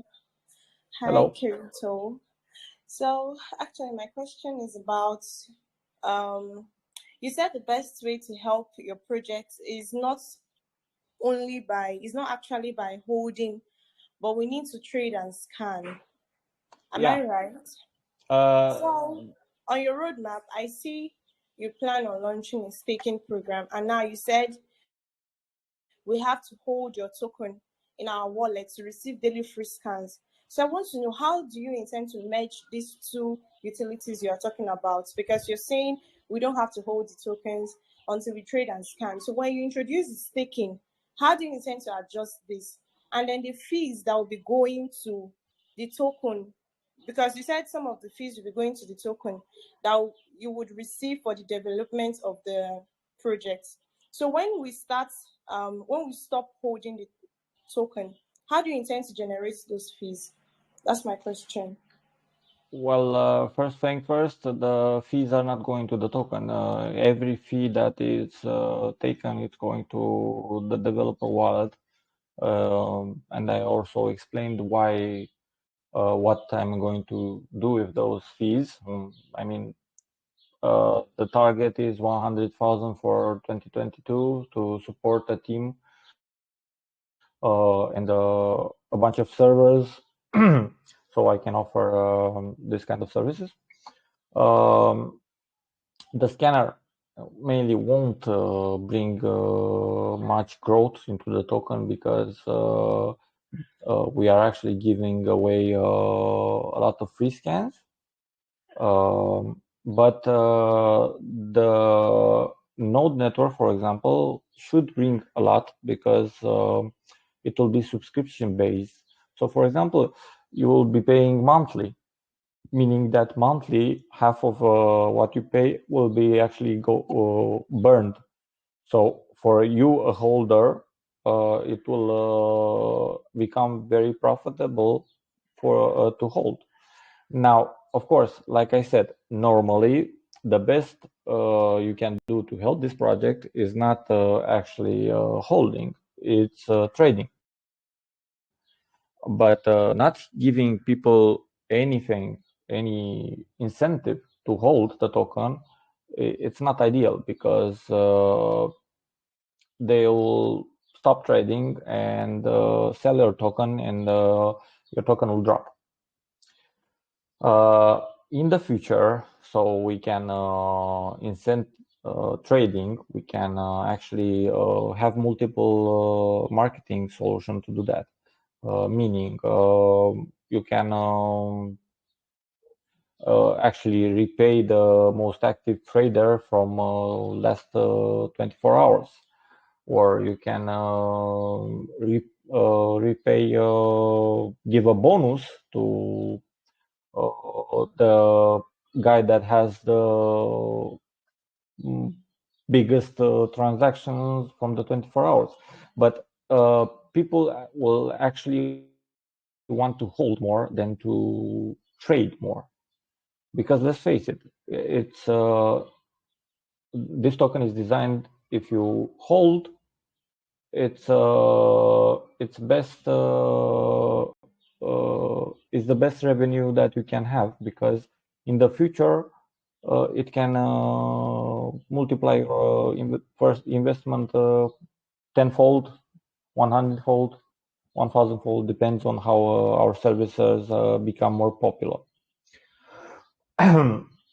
Now, if you look in the roadmap, the fees are not the only thing that can actually bring us the development funds, because we're actually talking here about development funds. We're not talking about profit. Okay, development funds are not equal with profit. Profit is something you put in your pocket and you say, okay, this is my money for my vacation or my car or my house or whatever you want. But development funds are the ones that you actually spend to hold your business, pay taxes, pay salaries, and pay other kind of third-party services, or rent or buy software, hardware that you need for your services to be provided and your business to grow. The token that we get from scan can also part of it can also be sold. For example, if crypto scammer becomes popular and we get token from scans, we get token for marketing, token for node networks and stuff like that, part of it we can actually sell it back on the market. Of course, we'll not sell it like an idiot and dump it all at once. We can sell it day by day and get more funds into the development funds if the trading is stopping or the trading is slow and it doesn't cover our expenses. But I think we can actually improve more this if instead of selling the token, we can add more incentive to trading. Hope this answered your question more. Yeah, thank you very much, Kirito. Thank you so much, Caleb, for the opportunity. You're welcome. Let's go back at the question Sophia had. I can't She just texted me the question. She said, do you have any plans to also add a calculator on your dApp or website through which people can simply calculate their reflection for a period of time if they hold it, because it's difficult for some people to understand from just your concept and stuff like that. Yes, of course. I can actually do that, something like that with no problem, because the reflection will be actually credits. So you will have that in your own dashboard. You are going to say register. You are going to have in your own dashboard join the staking, and then it will also have a calculator like on PancakeSwap when you want to calculate how much scans you get. And since we don't give out tokens, the scans don't need to have a flexible API or stuff like that. You know, we can make it very easy for people to understand. Okay, I think that should answer Sophia's question. You're up next, Quick.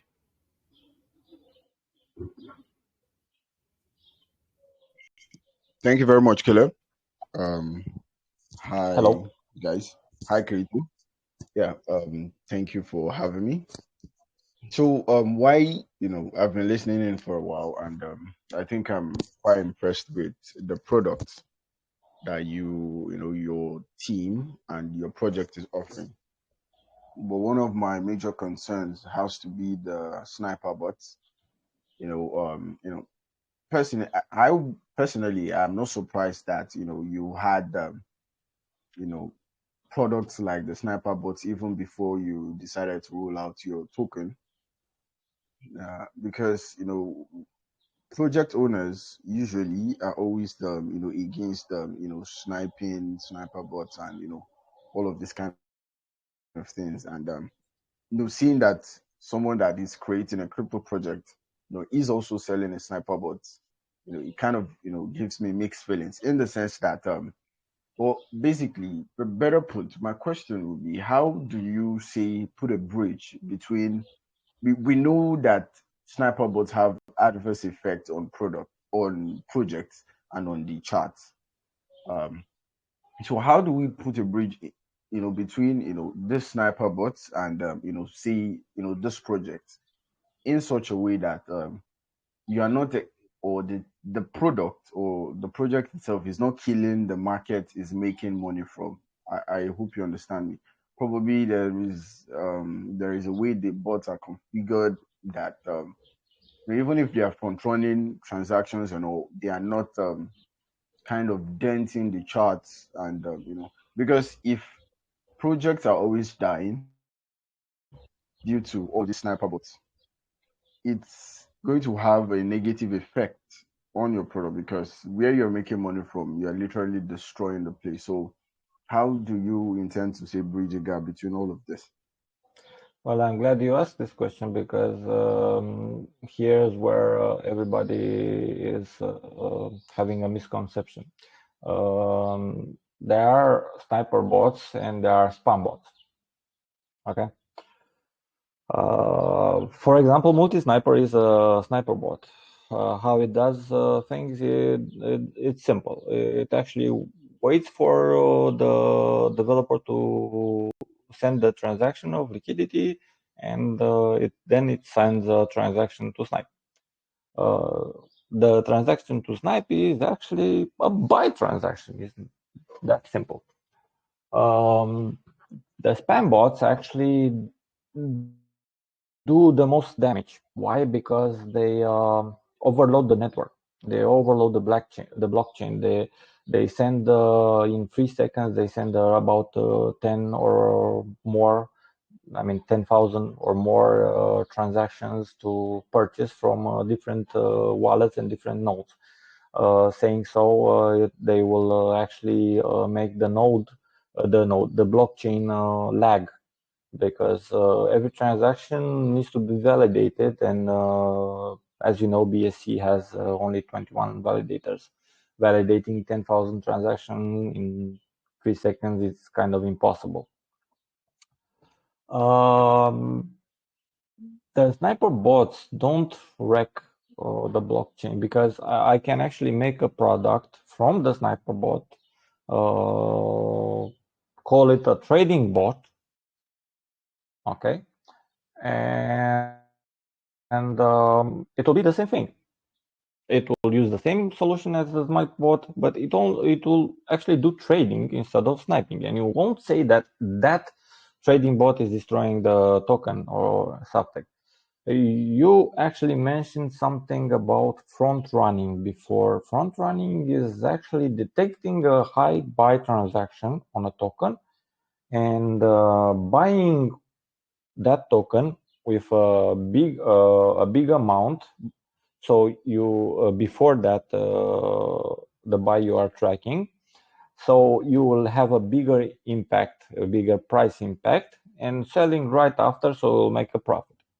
That is kind of the idea with fees, because no front runner will actually go in a token that has fees.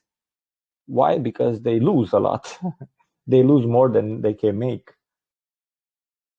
So, for example, you are actually talking about, let's say, if it has a very high market cap, you are talking about front running, I don't know, 200 BNB or 1000 USD buy, and that's kind of hard, and getting a profit after, that's hard too, because you are actually paying 5% on buy, 5% on fees.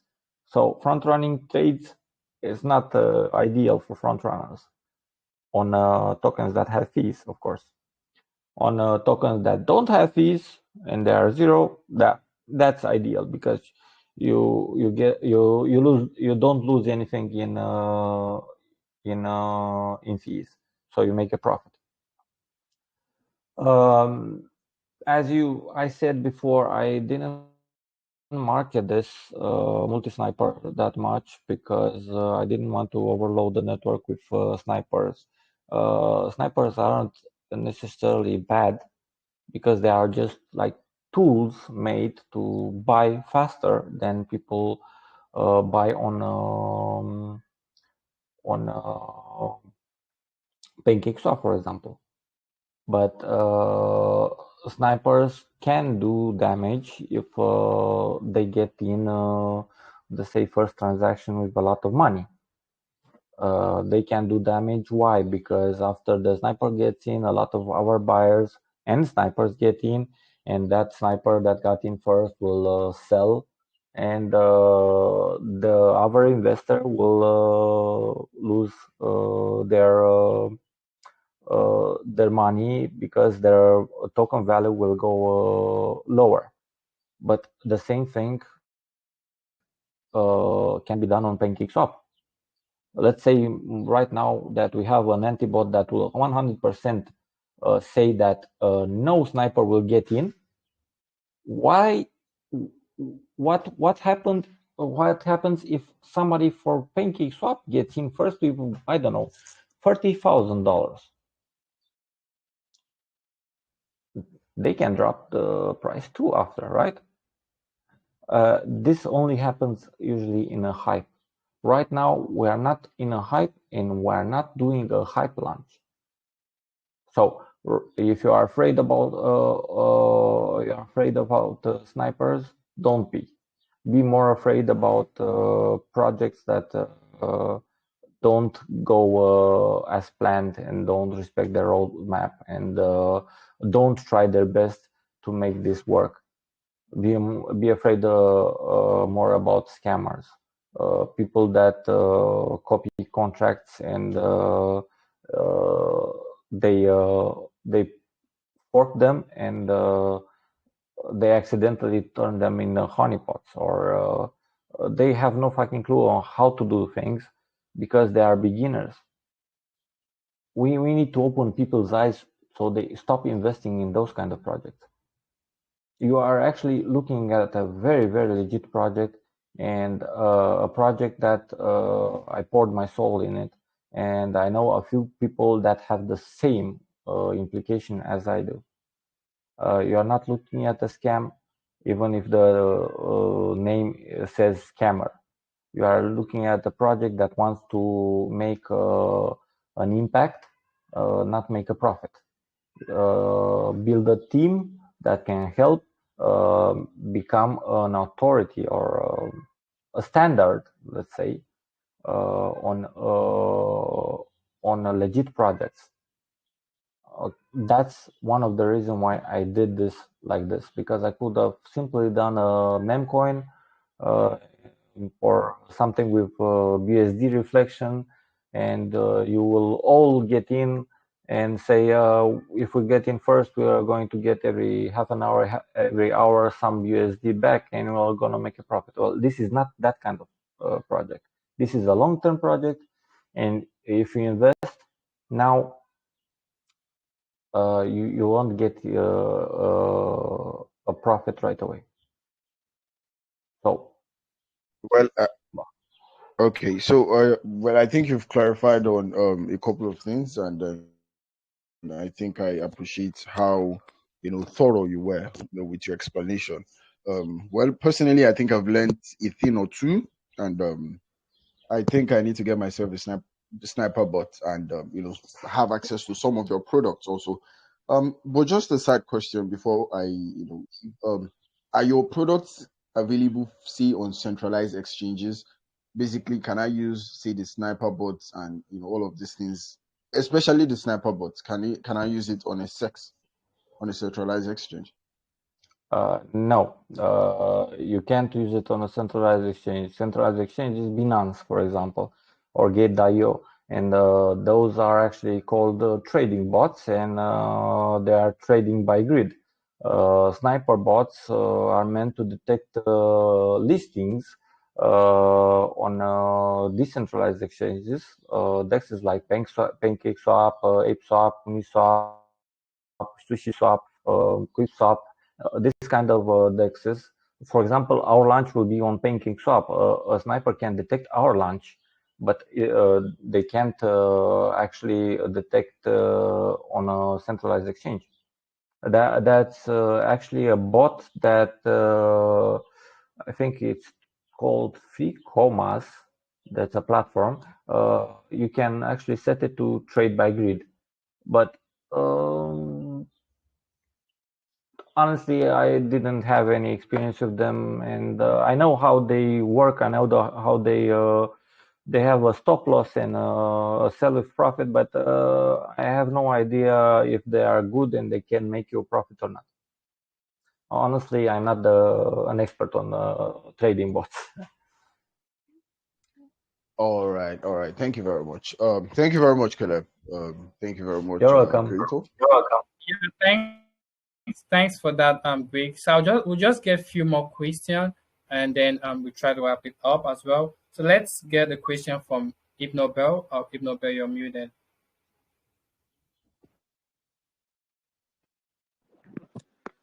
Yeah, hello, good evening. Thanks, Caleb, for Hello. the opportunity. Good evening. Hello, can you hear me? Yes, I can hear you. I also saw you when you entered Hello? the crypto scammer group. Can you hear me?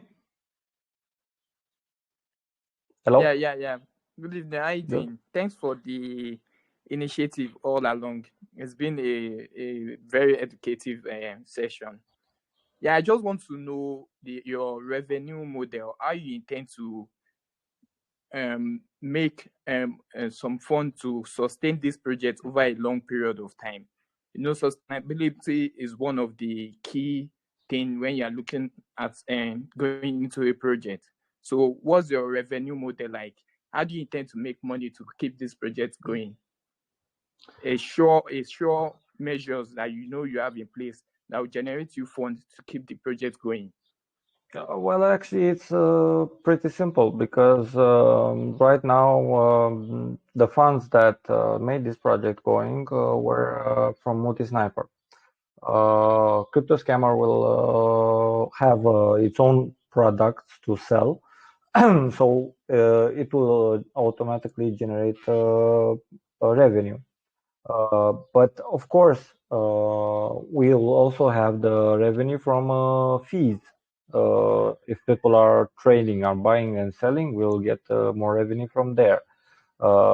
If we have enough revenue from Multi-Sniper and from fees, we don't even need to touch the token we get as payment on cryptoscammer.com, because we can actually use that token to get listed on more dexes and make it more popular. The idea is to make it popular, and the idea is to make this the best place on BSC, for example, at first. The best place to get information, and the best place where you can get help with scams, get help and see how you can stay away from them. So Okay, thanks so much. Hello? I think answer to the question is the main supporter in funds from for this project was Multi-Sniper, and it will probably still be Multi-Sniper even if we don't have a high trading amount. Okay. Okay, thanks so much for the. I think I mean, you have a plan on how to keep the project running. Just a side question. After detecting a project is a scam, is there a kind of aftermath publish, or I don't know, something just to make the community aware? I mean, if I have to check that a project is a scam and you happen to discover that it's a scam, how do you make other community members aware of the fact that this project is a scam? um, Is there a kind of uh, making everyone aware, that's kind of impossible because I have a group for about 1,000 people right now. You are in Gold Diggers, so we have 3,090 members. There's another group around that has 1,000 some, and others have 60, 70. You can't actually make them all aware, but of course we can actually what I'm post. looking at is maybe there's a kind of publications you can make after about a certain project, so Yeah, others don't fall victim into. yeah. That's what I'm looking at. We can No, actually post that in the Telegram group.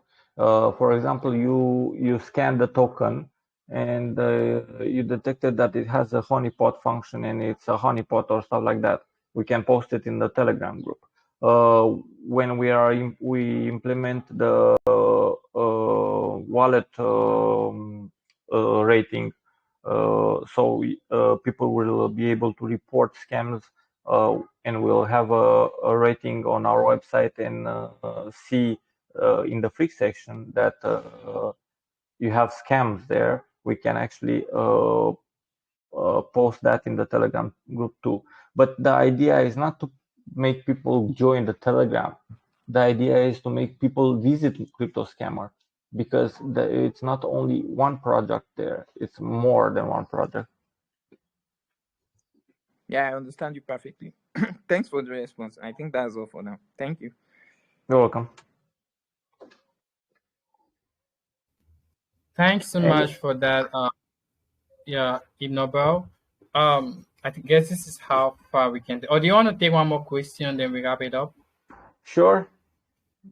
Okay, let's get the last question. Let's see who I haven't called before. Mr. Hansip.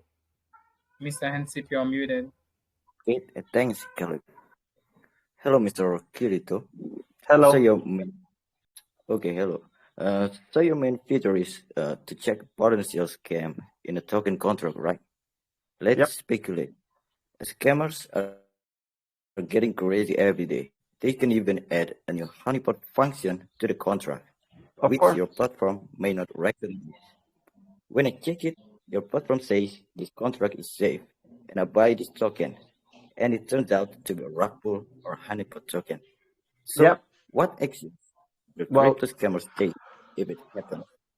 First thing first, if you go and look on Crypto Scammer, we said something like this. Crypto Scammer can detect known scam functions. Known.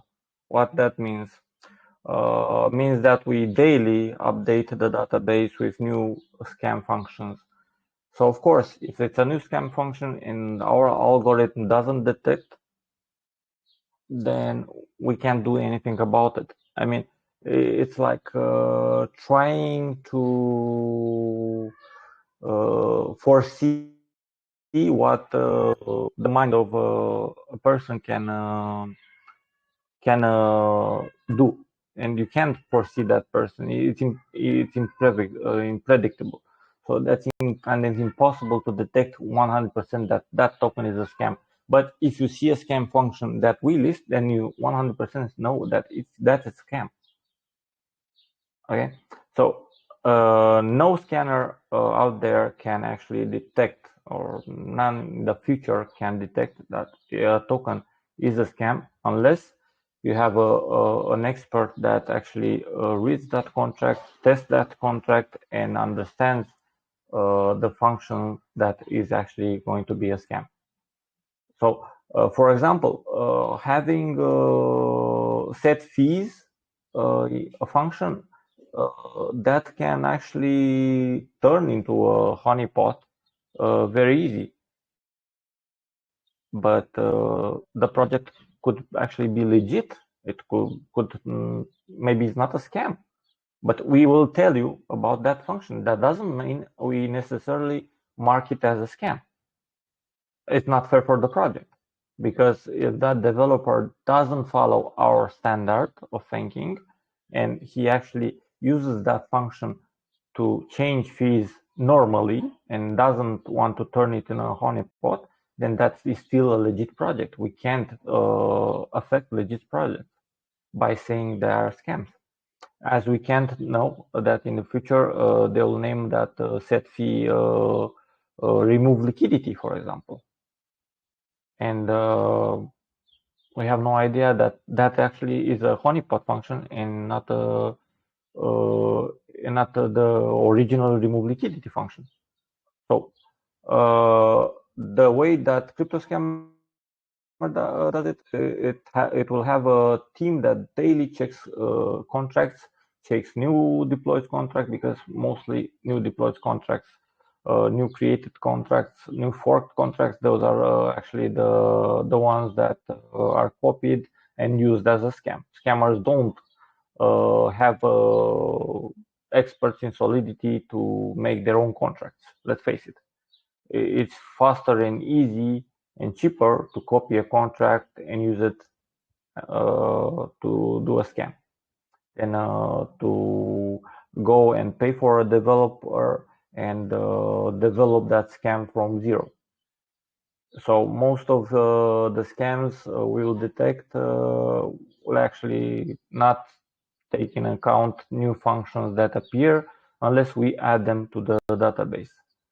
And also, this is where you guys come in, because the report part of the crypto scammer, where you can actually win free scans and you can actually help us detect scams. This will also help people that scam a contract, because they will also have your own report there and they will see. So, for example, you saw you are now in a Telegram group that has a launch. Let's say the launch is crypto scammer, and you go and read the contract, and in the contract you see that this one has actually a scam function. You go on crypto scammer, you find our contract, and say report scam. Okay, you send us the function, and you actually send us why do you think this is a scam. We go there and check it, add the function to the database, so everybody that checks that contract will see that it's a scam. So until it's listed, we still have time to update the database and mark it as a scam if it really is.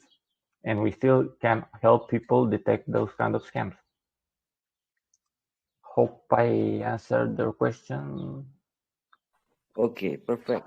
Thank you, Mister. Wish you all the best for your project. Thanks, Caleb. Thank you very much. Bye-bye. Yeah, that's awesome that you have that functionality on your website.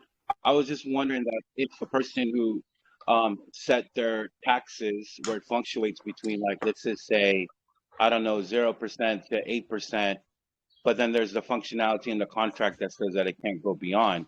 Would your program or your contract reader would be able to read that and say that to the people who's using your platform?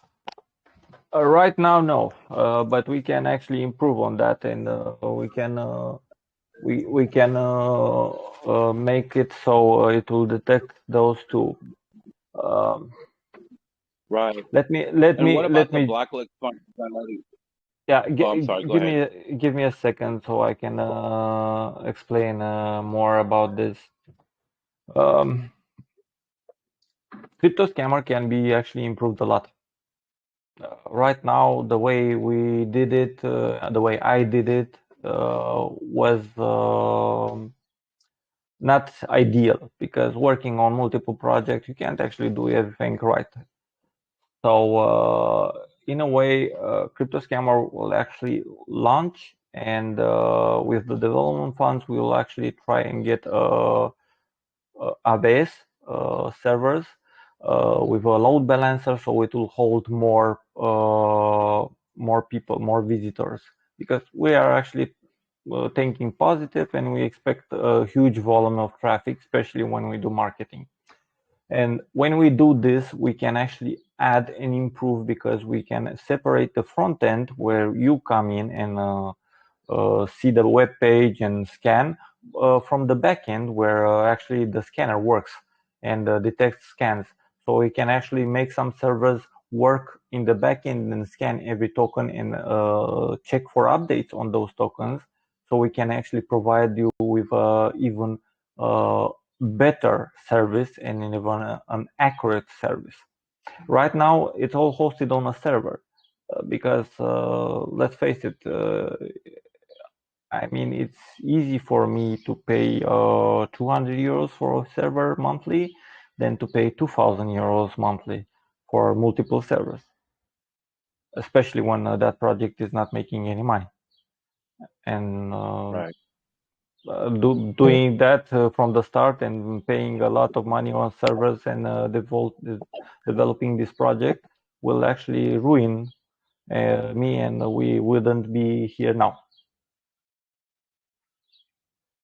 Yeah, no, that's awesome that you guys are gonna continuously improve. You know, I noticed that you were kind of against the blacklist function, and I know that a lot of successful groups have successful ones because of the blacklist function. That it scares people. How do you feel that having a blacklist function, but it turns off after the first 3 minutes as it launch? Like it can never be reactivated after 3 minutes. That's a scam for me. You can't, I mean, think about it like this. Who buys your token? Do you think that only the guys in Telegram buy your token? But you post on Twitter too, right? And maybe the guys on Twitter that want to go and buy a token don't go on Telegram, and then they don't know when you turn up the blacklist function, so they go and buy your token right away when it's listed, and they don't use a bot, they use PancakeSwap, and they get blacklisted. What then? I mean, I know you guys are against bots, even if I consider them, normal investors that paid more to get in faster. But what if you blacklist someone that comes and buys from PancakeSwap? Do you consider that a scam? No, of course not. I totally see your valid points. I think there's just both sides of the both sides of the table. I mean, you have a developer who's probably worked 4 or 5 months in developing his apps and everything like that, and it's just unfortunately that a sniper bot came in there and did its thing. So I see both points. I see your validity in it, and then I also see the developer. The developer is trying to protect his project from people who are using these sniper bots to get in really, really early. And their intention is really not to, their intention is just to make a tremendous profit off the other investors' investment. Okay, I think but the chart and everything, the chart everyone wants yeah, to I love know, the I know, I chart. know, I But know. you get what I'm saying, right? I know what you're saying, but think about it like this: why have a blacklist function? I mean, a blacklist function means that that guy can't sell. Okay, that guy can't do anything with that token. Why have a blacklist function? Why don't you have something like a function that if you buy in the first 2-3 blocks, it will fail your transaction and say you're not allowed to buy yet, because Gotcha. that blacklist function that actually gets your money and you can't get it back. Yeah, that is true. No, you made a good valid point. No, that answers my question. I guess people are used to, they only know what they know, in terms of developing a contract. And I think by you giving other developers other options, to not have that black list function. I just think that other developers just don't know that. I think a lot of developers come in here and they develop and they don't know, just as much as they come in here and want to open up a project, but they have no clue of how to market. I've kind of like seen that now. They don't know how to market Exactly, at all. exactly. That's where crypto scammer can come in. That's where we can Yeah, actually help projects. yeah, I wish too. Not only just that you have that forum or things where you could educate people by not having these um, these functionalities that raises a lot of questions, and what are the workarounds to protect their project, so that at least when the consumer will have a better confidence in the project. you know I also wish too, somehow where developers, I just wish that, if you're going to get into this game of launching a project and you have a great idea but you have no marketing skills or nothing, it's just going to fail. But I just want to reiterate what you just said. I think that answers my question. And there's just things that you know that I'm learning from what you're talking about, and I appreciate you answering it. Thank you. Well, thank you too, because I'm learning a lot from you guys. I'm learning that I actually made a white paper that not everybody understands, because I made it from a point of view of a developer. In the last MEA I had on DC Global, somebody actually pointed out that my roadmap is so exact and so strict. How can I keep those dates? And it doesn't actually look like a roadmap. And I said, yeah, I think it actually looks like a project manager's plan. You know, uh, there's a lot of things that I didn't do as a normal launch, and that I think is creating a lot of confusion. And there's a lot of problems with the 100% legitimacy, because nobody actually trusts that. They say, why are you actually adding 100% to liquidity? I mean, if I get in the private sale with $250 right now, I actually have $250 and the price shouldn't go under the listing price. So why do that and not hold a piece of the pie for yourself? And I said, because I don't want the token to go down too much, and I don't want investors to lose money. I'm glad to take some amounts from the fees. I'm glad to launch it with a non-hype situation and bring more marketing along, and show a product that can actually do something on the market and bring more investors, then, instead of launching with a very hype, doing a lot of calls and promising the moon to you people and delivering shit. Sorry for my expression. I'm a developer. I'm not a market guy. I'm not a businessman.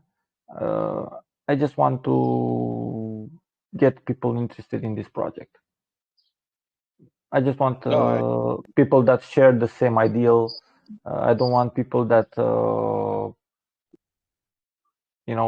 think that scamming is normal. I want to change that. Even bots, for example, a sniper bot. If you go in a token launch right now and you get blacklisted or you hit dead blocks or stuff like that, they shut up about it. It's my loss, okay? It's my fault because I used a sniper bot. Why would you shut up? He stole your money. Ask him for a refund. 99 fees, those money go to the developer's wallet. I mean, really, people must wake up from this. We accepted a lot of crap from everybody. We accept a lot of scams daily. Where are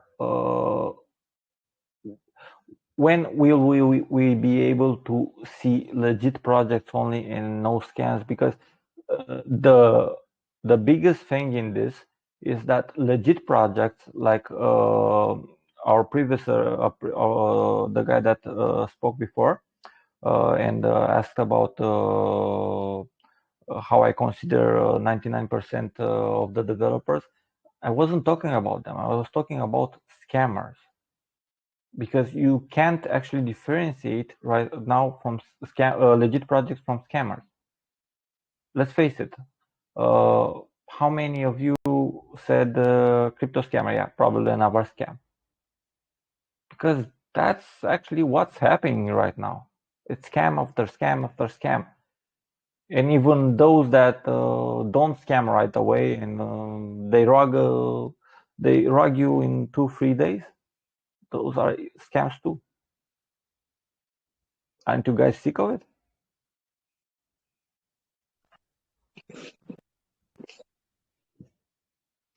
Yeah, most definitely. I think a lot of people. I think I actually commend you for coming up with your platform to you know people to use it to make good judgments on a project on whether if it's going to be good or not. So I definitely commend you on being part of the community and developing these tools to help consumers make better judgments on investment. You know, Thank you. so yeah, hats to you, bro.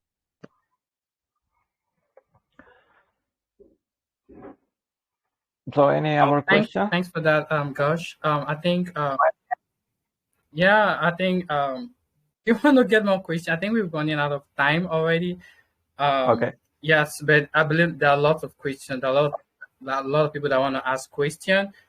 So if you do have more questions, feel free to join their Telegram channel and ask your question. But before we put this to a close, Can I is there any mention other something? thing you want to say? Yeah, I want to mention Yeah, something go ahead. else. I'm actually holding AMEA every day on my group.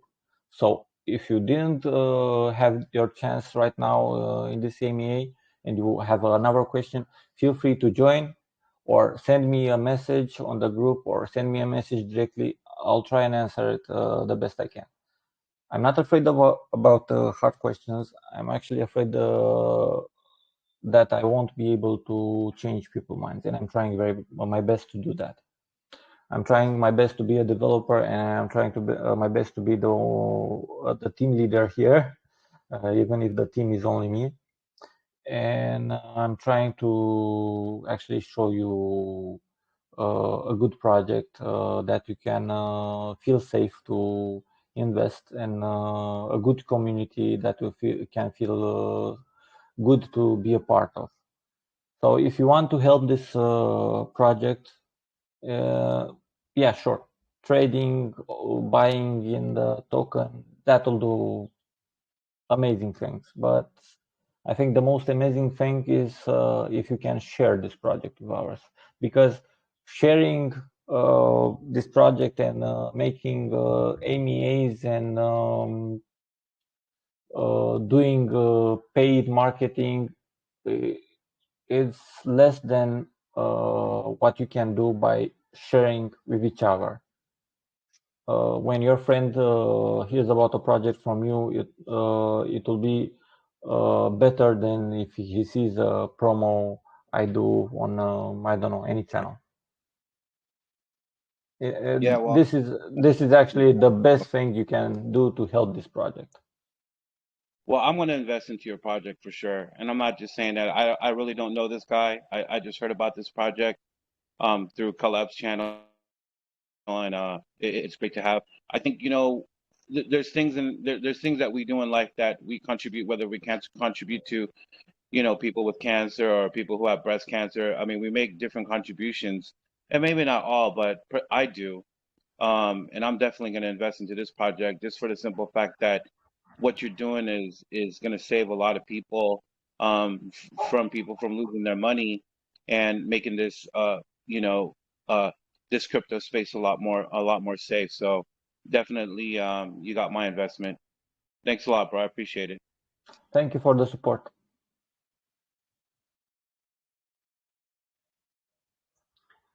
Thank you so much for that Gersh, and thank you as well for that Kirito. I think this is how far we can go, and yeah, this has actually been an informative and educative AMA, and I believe the investors here as well, especially the newbies investors, must have learned a lot from it. I got a lot of DMs telling me that this is actually a perfect AMA, and they love what you're doing, Kirito, because we've seen lots of scam projects, and if you are here to assist people who have been scammed and who are really going to be part of that as well, it's actually something that we're going to thank you for, and we are also wishing you a great success for the project as well. And once the AMA ends, I'm going to be posting in the private sale link, where if you find this project really interested, feel free to hop in as well. And if you do have more questions, join into that Telegram channel and and ask your question. I believe Kirito is actually available to do so as well. So thank you so much, Kirito. It was really nice having you. Thank you too. I need to thank your team for hosting such a great MEA. I'm sorry that I talked too much and took this long, but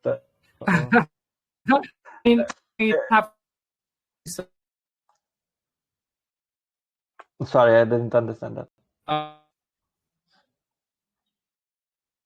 Have to something we're able to learn, and we were able to get every concept about the project. That is what we want. We want a opportunity whereby we can get to know about every details about the project, and we want to see how share with each and individual of us and stuff like that. So we do appreciate your time and effort, and we also hope that continue to do what you're doing, keep about looking to have. So yeah. Thank you, brother.